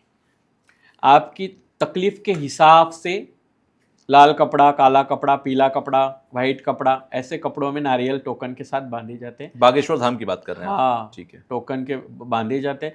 उसके बाद पर्चियाँ निकलती हैं, 50 उसमें से टोकन निकाले जाते हैं। आपका आईडी लेके बाकायदा आपसे सारी इन्फॉर्मेशन फिलअप कराई जाती है। उसके बाद आप दरबार में जाते हो। वहाँ पे भी दरबार में जाने के बाद 50 ही लोगों से बात होती है। और अगर आप धर्म के सनातन के कार्य में हो, आप जो भी आपके पुरखों से आपको जो भी चीज़ मिली है उसको लेके सनातन से रिलेटेड सारे कार्य कर रहे हो, उसके लिए आपका अभिनंदन ही करती हूँ मैं, और अभिनंदन करती रहूँगी, क्योंकि आप धर्म के लिए अच्छा कार्य कर रहे हो। लेकिन आप ये धर्म के नाम पे लोगों के अंदर भूत आना, पलीत आना, उनको ठीक करना, भूत आने वाला भूत माइक लेके बात करना, एक ही इंसान अलग अलग टी शर्ट शर्ट पहन के उनके दरबार में भूत आने, कभी उसके अंदर औरत आती है, कभी आदमी आता है, ये जो पाखंड फैला रहा है, क्या आप इसको बढ़ावा देंगे? और ऐसा इंसान जो खुद अभी इस उम्र में जो उसके ऊपर एलिगेशंस लगे हैं सिर्फ राजनीतिक हस्त की वजह से। अच्छा, आप कह रहे हैं कि उसके ऊपर सरकार का हाथ है, उसके ऊपर राजनेताओं का हाथ है, इसलिए हाँ, बहुत सारे हैं, सब ठीक चल रहा है। क्यों? बहुत जोरों शोरों से आशाराम बापू भी चला था ना भैया। क्या हुआ? बहुत जोरों शोरों से राम रहीम भी तो चला था मतलब आप ये कह रहे हो सरकार जाएगी, हाथ हटेगा तो एक्सपोज हो जाएंगे। हाँ, और इनको एक्सपोज करने के लिए सच में ये भ्रष्ट अधिकारी है ना, भ्रष्ट अधिकारी या भ्रष्ट जो भी राजनेता होंगे, उनको सच्चाई से धर्म की राह पे चलना जरूरी होगा। अगर वो नहीं चलते हैं ना, इसीलिए राम मंदिरों में चोरियां हो रही है। तो मैं अपने तरीके से मैं कह रही हूँ, इतनी छोटी उम्र में अपने परिवार का मिली हुई एक कला जी, उसको लेके आप जब तक धर्म के लिए कुछ कार्य कर रहे हो, आप सनातनी हो, हिंदू धर्म के बारे में बोलते हो, हिंदुत्व के बारे में बोलते हो, अखंड भारत के बारे में बोलते हो, तो उसके लिए आपका साधुवाद है, हमेशा के लिए आपका अभिनंदन है। लेकिन उसके आड़ में जो धंधे चल रहे हैं, मेरे पास बाकायदा उनके जो अभी आप देख रहे होंगे बहुत सारे न्यूज़ेस पे भी ये आ रहा है, और उनके वीडियो, एक खटिया पे बैठ के भगवान बालाजी को फोन लगाने वाला आज यहाँ पे आके बैठा है, और आज उसी के भाई के नाम से उनके भाई के नाम से इतनी सारी ये चल रही है, गोलियां चलाई जा रही है लोगों पे, उनकी जमीनें छीनी जा रही है, उनके ऊपर अत्याचार हो रहे। क्यों वहाँ के एमएलए, एमपीज, पार्षद कुछ नहीं कर रहे, पुलिस वाले कुछ नहीं कर रहे। हाँ, अभी मैं बोलूंगी तो मुझे ट्रोल किया जाएगा। इतनी सारी चीजें अगर आंखों के सामने है तो इस पे कोई नहीं बोल रहा है। उनके ही गुरु जो खुद को जगत गुरु राम भद्राचार्य जी खुद को जगत गुरु का बताते हैं, या वो है, वो कहते हैं, उनका अभी 2-4 दिनों पहले का स्टेटमेंट है मेरे पास, उन्होंने कहा है कि जो जनेऊ धारण करता है उसको बिजली का करंट नहीं बैठता। चाहे तो मैं आपको वो भी दिखा सकती हूँ, आप ढूंढो तो आपको वो मिल जाएगा। ऐसे लोग किन्नरों के अखाड़े पे एलिगेशंस करें, जिनको पता ही नहीं सनातन में किन्नरों का स्थान क्या है। जिस कुंभ में बैठ के बात कर रहे हो, वहां पे अगर male to female transformation Narayan ji की मोहिनी नहीं बनती, वो गरुड़ जी के हाथों से अगर वो कलश उठा के भगाए नहीं जाता, 4 बूंदे ही नहीं गिरती, तो कहाँ कुंभ करते। तो इसका मतलब किन्नरों को नहीं आप बोल रहे हो, या किन्नर अखाड़े को नहीं बोल रहे हो, आप एलिगेशंस किस पे लगा रहे हो? महाभारत की बृहन्नला पे, भस्मासुर का वध करने वाली मोहिनी पे। आप कुंभ के लिए राक्षसों में और देवताओं में कुंभ के लिए, अमृत कुंभ के लिए झगड़ा हुआ था, तब आने वाली मोहिनी पे, भृंगी ऋषि के टाइम पे हुए अर्धनारीश्वर पे। बिल्कुल, आप किस पे एलिगेशन लगा रहे हो? ये बारे में भी सोचना जरूरी है ना कौशिक जी। आप एक जर्नलिस्ट रहे हो, और मुझे लगता है मैं जो बोल रही हूँ वो आप अच्छी तरह से समझ रहे हो कि बोलने वाला तो कुछ भी बोलेगा। एलिगेशंस किसने, कोई स्वरूपानंद नाम का कोई था जिसने एक एलिगेशन लिया था कि क्या किन्नरों को ये कर दिया, किन्नरों को वो कर दिया, ये ऐसा कर दिया। आप हो कौन? पहले आप वो बताइए ना, आप किस फील्ड से आए हो, आपने क्या किया है। आप ये कैसे भूल सकते हो कि आदि गुरु शंकराचार्य जी को जब अपनी पूरी परीक्षा शारदा पीठ के, श्रृंगेरी पीठ के शारदा पीठ पे बिठाने से पहले एक ही विद्या, काम शास्त्र, इससे रिलेटेड उनके साथ शास्त्रार्थ हुआ था, तो उनको हार मान के एक दूसरे शरीर त्याग के एक दूसरे शरीर में उनको प्रवेश करके राजा बन के उनको ये सारी चीजें सीखनी पड़ी थी। क्या है, मैं ये गलत बोल रही हूँ? नहीं, सही है, डॉक्यूमेंटेड है, शास्त्रों में लिखा है। करेक्ट। तो जो शास्त्रों में है ना भैया, उसे ही मैं प्रमाणित और सत्य मानती हूँ। नहीं, जो लोग बागेश्वर धाम के शिविर में जाते हैं, वहां बैठते हैं, वो भी तो भरोसा उनका स्टेटमेंट बताती हूँ मैं आपको, मेरे पास स्टेटमेंट है उनका, खुद वीरेंद्र शास्त्री का स्टेटमेंट है कि हम लोग चमत्कार के सिवा नमस्कार नहीं होता। अगर हम लोग ये नाटक नहीं करेंगे, अगर हम लोग ये नाटक करेंगे नहीं तो दरबार में लोग आएंगे कैसे, और लोग आएंगे नहीं तो ये चंदा जमा होगा कैसे। इसका प्रॉपर स्टेटमेंट है मेरे पास। तो ये जो शिविर के अंदर और जो दरबार लगते हैं, और कई बाबाओं के दरबार लगते हैं, जो लाखों की संख्या में लोग जा रहे हैं, वो लाखों को तो पेड नहीं किया गया, वो लाखों को पैसे देकर तो नहीं दिलाया गया हुआ है। तो वो लाखों लोग कैसे जा रहे हैं? भोले हैं? नहीं, भोले हैं और अज्ञानी है। जो बता रहे हो मान रहे। आप बताइए कौन से शास्त्रों में लिखा हुआ है कि बेल पत्र को ले, उस पे शहद लगाए और शिवलिंग पे चिपका दो, आप पास हो जाओगे? कहाँ लिखा है शास्त्रों में? और खुद का बेटा 8वीं फेल हो गया। ऐसे बाबाओं के शिविरों में दरबार लगाए जा रहे, जिनकी फीस नहीं मिली, इसके लिए उनको शिविर कैंसिल किए जाते हैं और एलिगेशन ऑर्गेनाइजर्स पे लगाए जाते हैं। ऐसे बाबाओं के दरबार के बारे में बात कर रहे हो? बागेश्वर धाम के यहाँ पे भीड़ ज्यादा क्या होती है पता है? 21 बार आपको वहां चक्कर मारना पड़ता है। जहां आप वहां जाओगे ना 99% लोग 21 बार चक्कर मारने के चक्कर में वहां पे आए हुए हैं, 1% लोग ही फर्स्ट टाइम आए हुए हैं। अच्छा। उसमें से बहुत सारे तो आपको पेड भी दिखेंगे, और पेड लोग हैं, आप बहुत सारे वीडियो खंगाल के देखिए। जर्नलिस्ट लोगों का काम ही ये होता है कि आप देखोगे तो आपको पता चलेगा एक जैसे चेहरे दिख जाएंगे। एक जैसे और सेम पर्सन अलग अलग कपड़ों में। उनके यहाँ पे माताएं आ रही है लोगों की, इसमें वो देख रहे हैं, कोई कैमरा देख नहीं रहा है, फिर पल्लू अपना सीधा कर रहे हैं, साड़ियाँ ठीक कर रहे हैं। ये अंधविश्वास नहीं है। धर्म में कहाँ पे संचार से रिलेटेड बातें कही गई है? आप कहते हो ये शास्त्र, यही धीरेन्द्र शास्त्री का वक्तव्य है कि मैं इतना सब कुछ कार्य करता हूँ, मेरे में बालाजी आज तक नहीं आए, मुझे दर्शन नहीं दिया। फिर उन्हीं के दरबार में बैठ के लोगों में माँ काली, माँ हनुमान जी आ रहे हैं, शंकर जी आ रहे हैं, तो उसके बारे में क्यों नहीं किया? हाथों को पकड़ पकड़ के दरबारों से बाहर करो ना। नहीं, आपको जमा करना है। जमा करके आप बोल रहे हो हॉस्पिटल बना रहे हो, ये बना रहे हो, लेकिन लोगों की जमीनें भी छीन रहे हो। वो लोग हमारे ऊपर एलिगेशन करेंगे और हम कैसे सुनेंगे? तो आपकी नज़र में सिर्फ अभी फ्रॉड बाबा अगर मैं नाम दे दूं तो बागेश्वर धाम ही है या और भी है? नहीं, बहुत है। अभी प्रदीप मिश्रा तो कथावाचक है। देखिए कथावाचकों का काम क्या है? लोगों में धर्म के प्रति आस्था जागृत करना और पौराणिक पुराणों से रिलेटेड, पौराणिक कथाओं से रिलेटेड जो भी आज के जीवन में कार्य है उनको सरलता से कैसे करें और भक्ति कैसे करें। बिल्कुल। आस्था क्या हो और अंधविश्वास क्या हो, इसका फर्क लोगों को समझाने का काम कथावाचकों का है। करेक्ट। आज के कथावाचक क्या कर रहे हैं? टोने टोटके बता रहे हैं। एक लोटा जल सब समस्या का हल। क्या ये पॉसिबल है? मेरे पास स्टेटमेंट है जुना अखाड़ा के महामंडलेश्वर जो बहुत ज्ञानी है, उनका स्टेटमेंट है कि इस एक लोटा जल का हल क्या है। ये कहाँ शास्त्रों में लिखा गया है? इसके बारे में कोई जवाब दे। आप शिव महापुराण की कथाएं सुना रहे हो, आप कथा कम और लोगों को बरगा लाने का काम ज़्यादा कर रहे हो। अनिरुद्धाचार्य को देख लीजिए, वो तो पोकी बाबा है अब आज के। क्या बता रहे? रामायण में कहाँ पे उल्लेख है कि जब रामायण खत्म हुआ तो बहुत सारे अस्त्र बच गए और उन अस्त्रों को जहाँ रखा गया वो अस्त्रालय यानी सच है? क्या मैं झूठ बोल रही हूँ? ये वाली चीजें है ना, तो ये कहाँ लिखा है शास्त्रों में? तो आप क्या कर रहे हो? लोगों को उल्लू बना रहे हो। ये बागेश्वर धाम जी का स्टेटमेंट है कि राम जी के 5 बाप थे। मैं आपको दिखा सकती हूँ, उनका स्टेटमेंट है ये कि प्रभु श्री रामचंद्र जी के 5 बाप थे, माए थी 4, बाप। क्या बता रहे हो? लोगों को क्या समझा रहे हो आप? और आप ये दरबारों के नाम पे खुद ही बोल रहे हो कि नाटक नहीं करेंगे तो लोग नहीं आएंगे, लोग नहीं आएंगे तो चंदा नहीं मिलेगा, चंदा नहीं मिलेगा तो धर्म का काम कैसे करेंगे? आप ये हॉस्पिटल क्यों नहीं खोल लेते? पंडोकर सरकार हो गया। लेकिन ये सारे बाबाओं ने अपने अपने अस्पताल, वृद्धाश्रम, अनिरुद्धाचार्य जी की अगर आप बात कर रहे हैं तो उनके वृद्धाश्रम भी है, गौशालाएं भी हैं, ये सारे काम तो अच्छे कर ही रहे हैं वो। हाँ, लोग कहते हैं कि चलो कुछ भी सही लेकिन अच्छे काम तो कर ही रहे हैं। अच्छे काम कर रहे तो उनके लिए उनका सबका अभिनंदन तो किया ना मैंने। लेकिन धर्म के नाम पे आप अंधविश्वास फैला रहे हो, उसका क्या? मतलब आप कह रहे हो सनातन धर्म की जड़ों को आप खोखला कर रहे हो। हाँ, करेक्ट। आने वाली पीढ़ी आपको सुनेगी और कुछ नहीं। जेनजी लोग बहुत डीपली घुस के बातें करते हैं। जेनजी लोगों को बहुत डीपली चाहिए।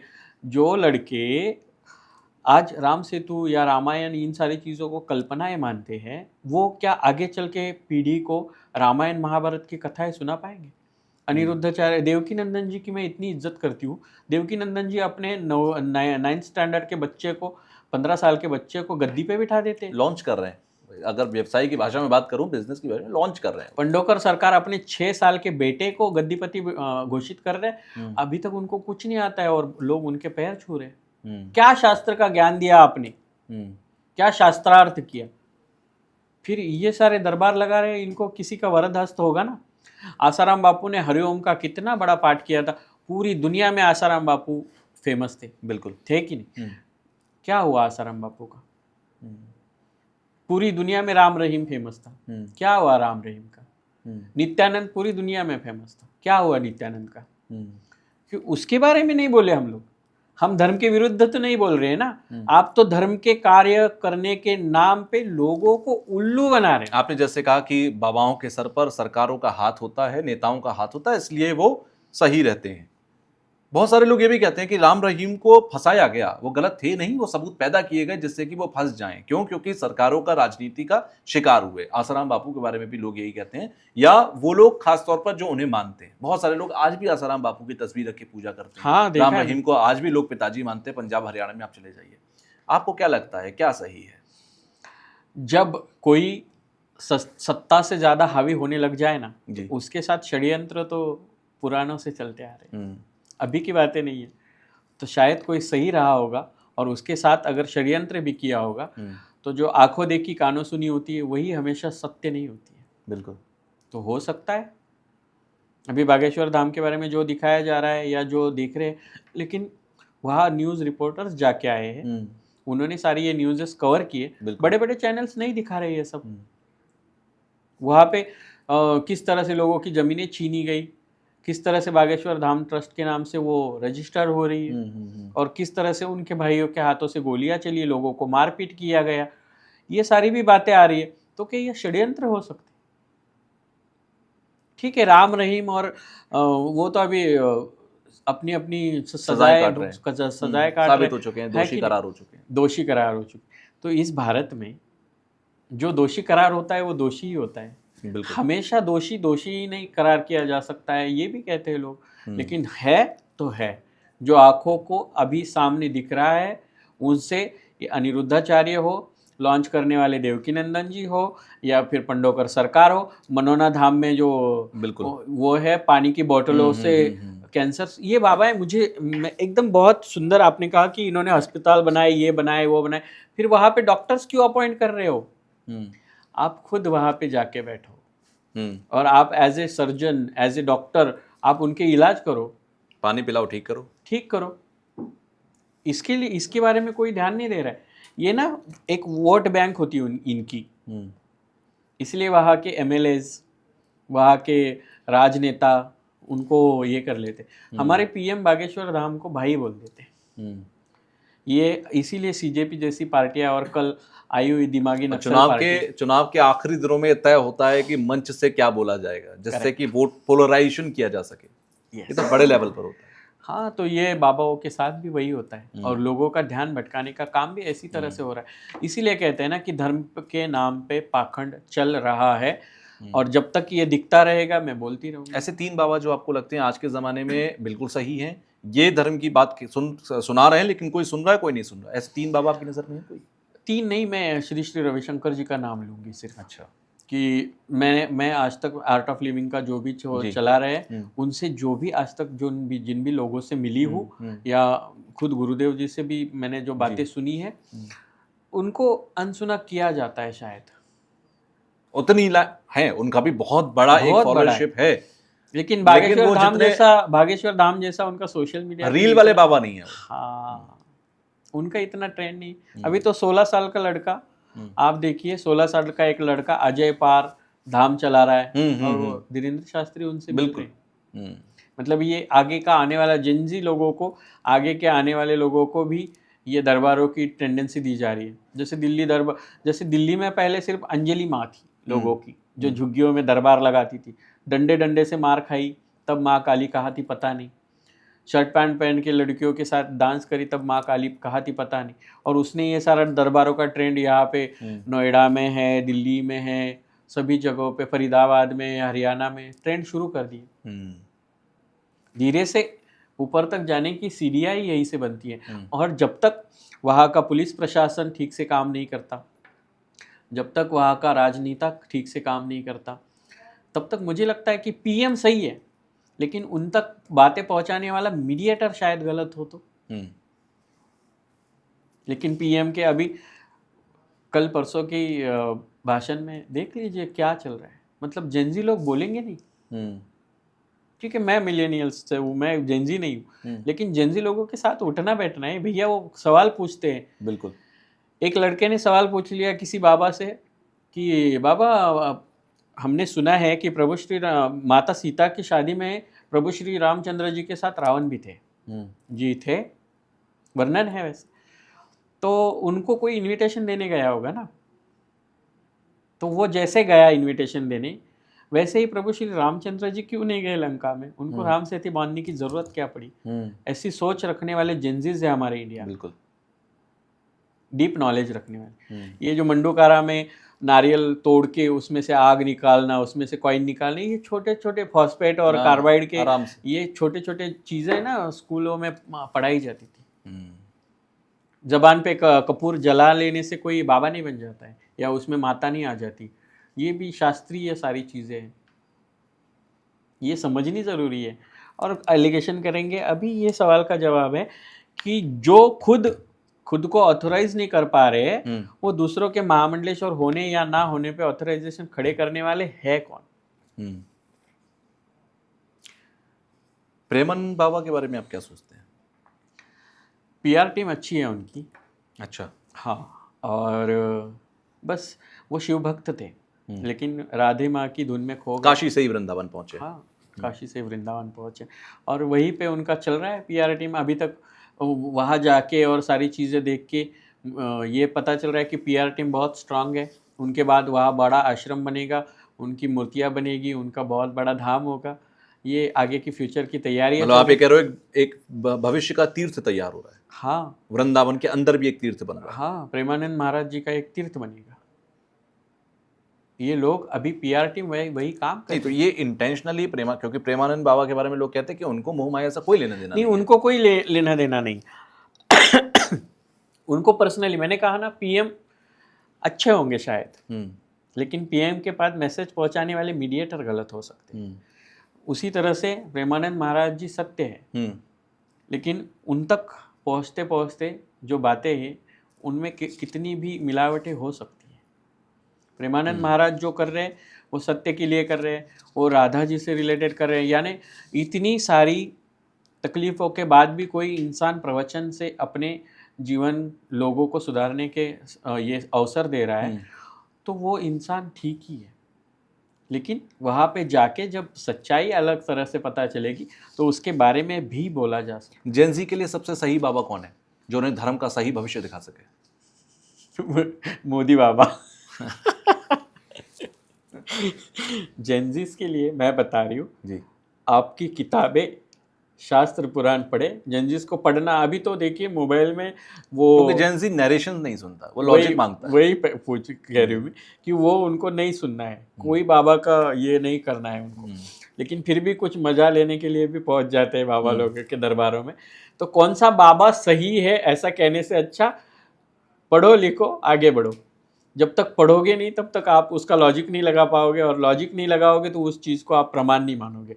तो शास्त्र पढ़ो, उपनिषद पढ़ो, पुराण पढ़ो, वेदों को पढ़ो तो आपको पता चले शायद कि क्या चल रहा है और क्या हो रहा था। क्योंकि देखिए, अगर जिंजीर के तरीके से अगर मैं सोचने जाऊँ कौशिक जी, अभी आप यहाँ पे मुझे शायद पॉइंट आउट करोगे, 100 BC की बात करें, 1000 BC से पहले की बात करें, ठीक है, निएंडरथाल भी तो हमें ही सिखाया गया। हम बिल्कुल, होमोसेपियंस होने तक की कहानी भी आपने किताबों में पढ़ाई। बिल्कुल।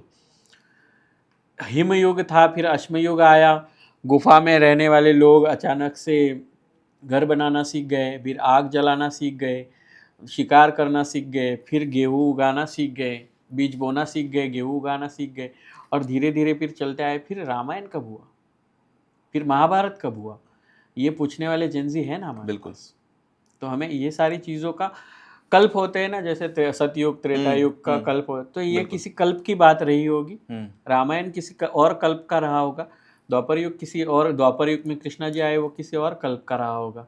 शायद ये चीज़ें ऐसी रही होगी, लेकिन उनको जिस तरह से हम लोग नैरेट कर रहे हैं ना, तो हम लोग 1000 BC की बात करो तो उससे पहले ना चक्का था, तो रथ की कोई बात ही नहीं हो सकती है, क्योंकि हमें तो हिमयुग और अश्मयुग पढ़ाया गया है स्कूलों में।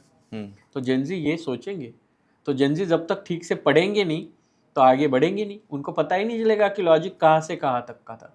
जैसे आज उन्होंने राम सेतु को मान्य किया है, आगे चल के रामायण महाभारत और उड़ने वाले पुष्पक विमान को भी मान्य करेंगे। क्योंकि जब फॉरेनर्स हमारे इंडिया में आए थे ना, पोर्टुगीज और वो, जब उनको हमारे धर्मशास्त्र की बातें बताई जाती थी, तब तो पुष्पक विमान के बारे में इंसान किसी चीज़ से उड़ सकता है इस पे भी नहीं सोचा गया था, सोचा ही नहीं गया था। लेकिन राइट ब्रदर्स ने ये प्रूफ कर दिया कि इंसान भी उड़ सकता है, यानी पुष्पक विमान था।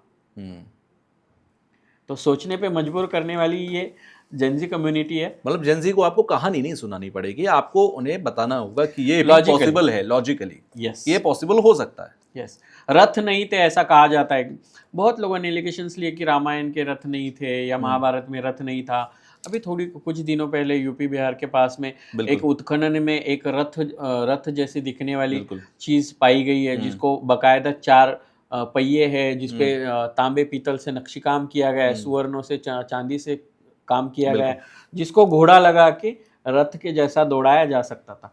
यानी वो अवशेष मिले, इट मीन्स क्या कि ये भी पुराने में शायद वो हजारों सालों पहले का रथ है, उस पर अभी संशोधन बहुत डीपली होना बाकी है। बिल्कुल। तो ये पॉसिबल है।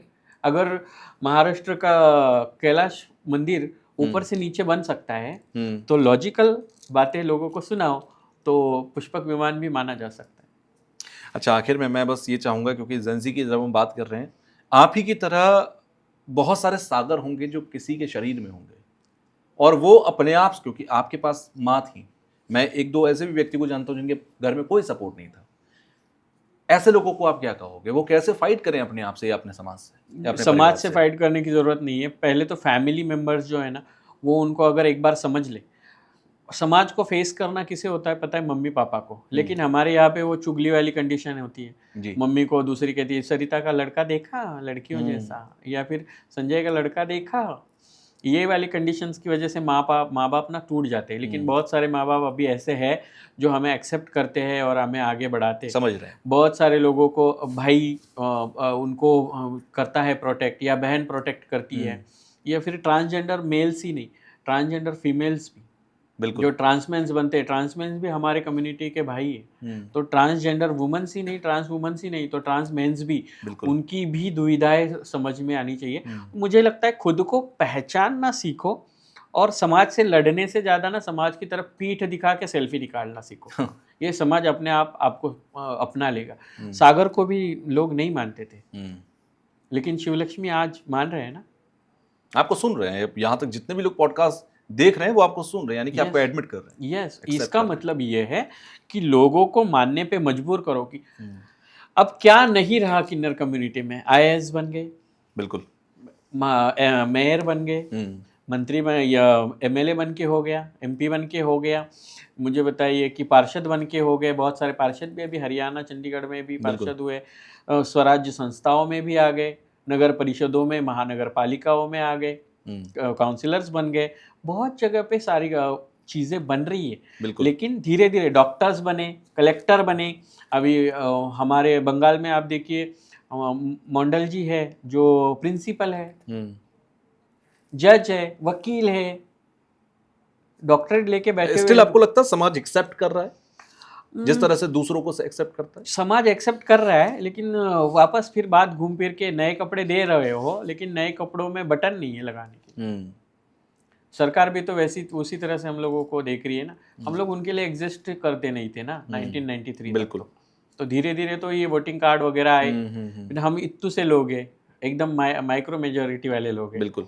तो उसमें भी हम लोगों को देखा नहीं जाता, वंचित कैटेगरी में हम लोगों। अच्छा, आप कह रहे हो कि बहुत किन्नरों पे मैं थोड़ी सी बात कर लेता हूँ, बहुत ही सिस्टमेटिक तरीके से अखाड़े भी हैं और जगह जगहों पर सारे किन्नरों को रखा भी जाता है। मैंने सुना है कि बहुत ही लेविश तरीके से चीज़ें होती हैं वहाँ पर, बट स्टिल हम चौराहों पर मांगते हुए देखते हैं, स्टिल हम बस के अंदर, ट्रेन के अंदर लोगों को देखते हैं। ये फिर कहाँ से आते हैं? सोसाइटी, जो आपने कहा कि माँ बाप उनको एक्सेप्ट नहीं करते, तो माँ बाप घर से बाहर निकाल देते हैं। जी। घर से बाहर निकाल दिया, नो ऑप्शन, 2 ही पर्याय होते हैं। एक तो खुद को अपना लो या खुद को ख़त्म कर लो, जैसे मैंने भी सोचा था। तो जो खुद को अपना लेता है वो गुरु शिष्य परंपरा में आता है।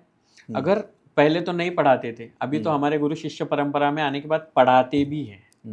एक PI बनी है, पढ़ाते भी है, तो पढ़ के आगे आ सकते थे। लेकिन जो नहीं पढ़े या नहीं पढ़ सके, जिनका दिमाग ही नहीं लगा, जिनको टॉर्चरिंग इतना हुआ, डिप्रेशन में बेचारे इतने चले गए कि जो पढ़ ही नहीं सके, उनकी परिस्थिति ही वैसी नहीं बनी, वो लोगों को काम आप लोग देते हो? नहीं देते हो। बिल्कुल। तो उन लोगों को कोई भी ऐसा कार्य नहीं बचा है जो वो कर सके। देखिए, औरतें भी भिक्षा मांगती है। बिल्कुल। भिक्षा तो नहीं कहूँगी मैं, भीख कहूँगी। औरतें भीख मांगती हैं, सिग्नलों पे मैंने देखे 2-4 जगह। बिल्कुल। मर्द भी भीख मांगते हैं, बिल्कुल, बच्चे भी अपंग भी भीख मांगते हैं, बच्चे भी भीख मांगते हैं, उनके ऊपर कोई एलिगेशंस नहीं होता है। हम लोग भीख मांग रहे हैं तो हमारे को एक छोटा सा माइनस डिफरेंस है, मैं बता देता हूँ। ये सब भीख मांगते हैं और ज्यादातर जगहों पर जो लोग कहते हैं या जो मैंने भी देखा है कि वो एक अधिकार के साथ मांगते हैं कि तुम्हें मुझे देना पड़ेगा।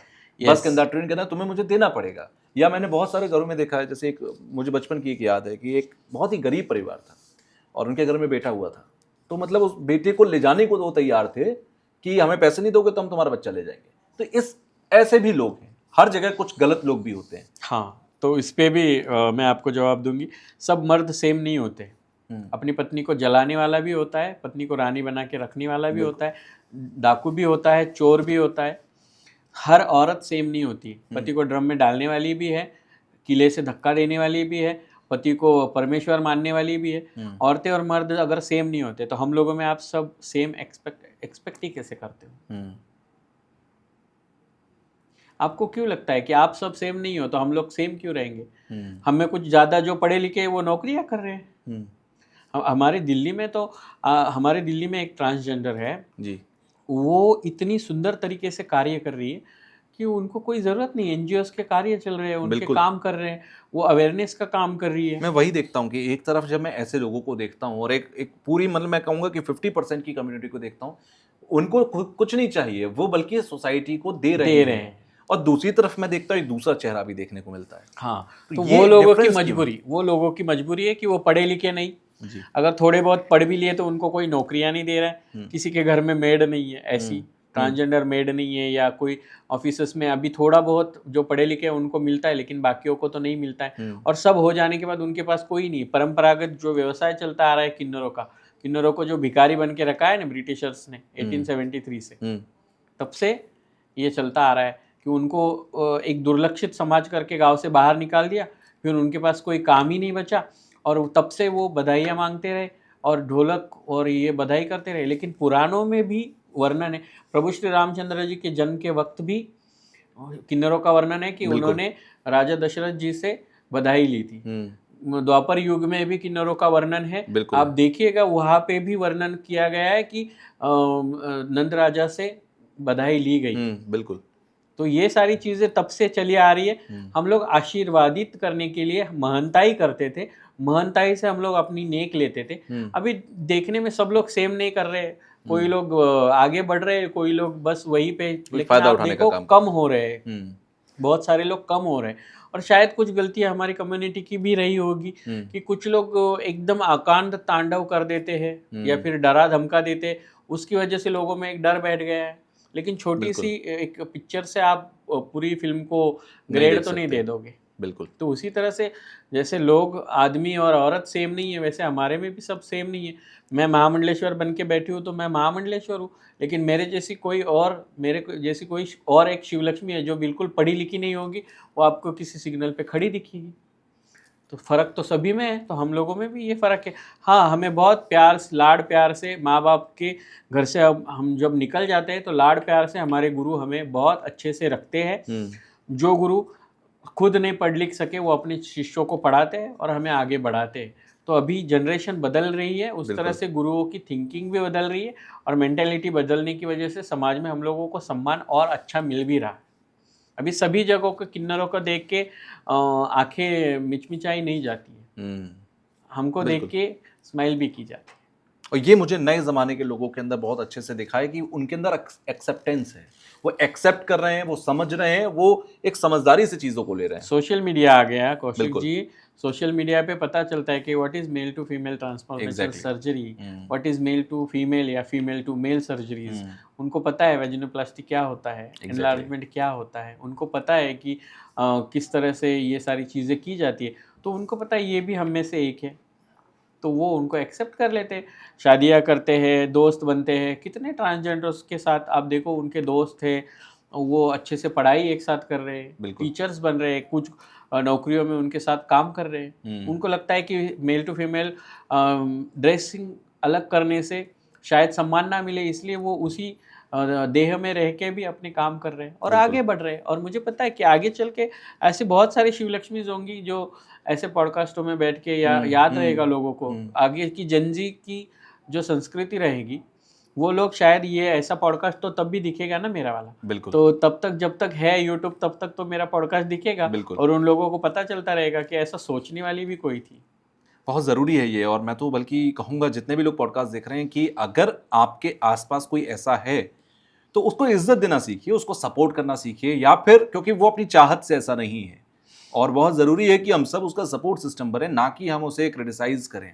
बातें आप कर रहे हैं, दैट्स ओके, वो आप बातें करेंगे, लेकिन बातों को उसका सपोर्ट सिस्टम बनाएं, उसकी वीकनेस नहीं। मैं चाहता हूं कि बहुत सारे सागर अगर उधर हैं तो वो शिवलक्ष्मी बनकर सामने आएं, आपकी Yes. तरह वो मजबूत होकर रहें और मजबूत होकर समाज के आगे आएं, जिससे कि समाज भी उन्हें एक्सेप्ट करे और वो भी समाज को उसी तरीके से एक्सेप्ट करे। बहुत बहुत धन्यवाद, आप आए, हमने बहुत सारी चीज़ों की बात की। एक आपके ज़िंदगी का वो पहलू जो शायद पॉडकास्टों में नहीं देखा गया था, मैंने कोशिश की कि वो पहलू भी मैं लोगों को दिखाऊं, वो भी मैं सुनाऊं, और लोग उसको समझकर बहुत सारे लोगों को समझ पाएंगे और बहुत सारे लोग खुद को भी समझ पाएंगे। यस, तो बहुत बहुत धन्यवाद, बहुत बहुत धन्यवाद। हर हर महादेव, हर हर जय श्री महादेव, महाकाल। जय हो।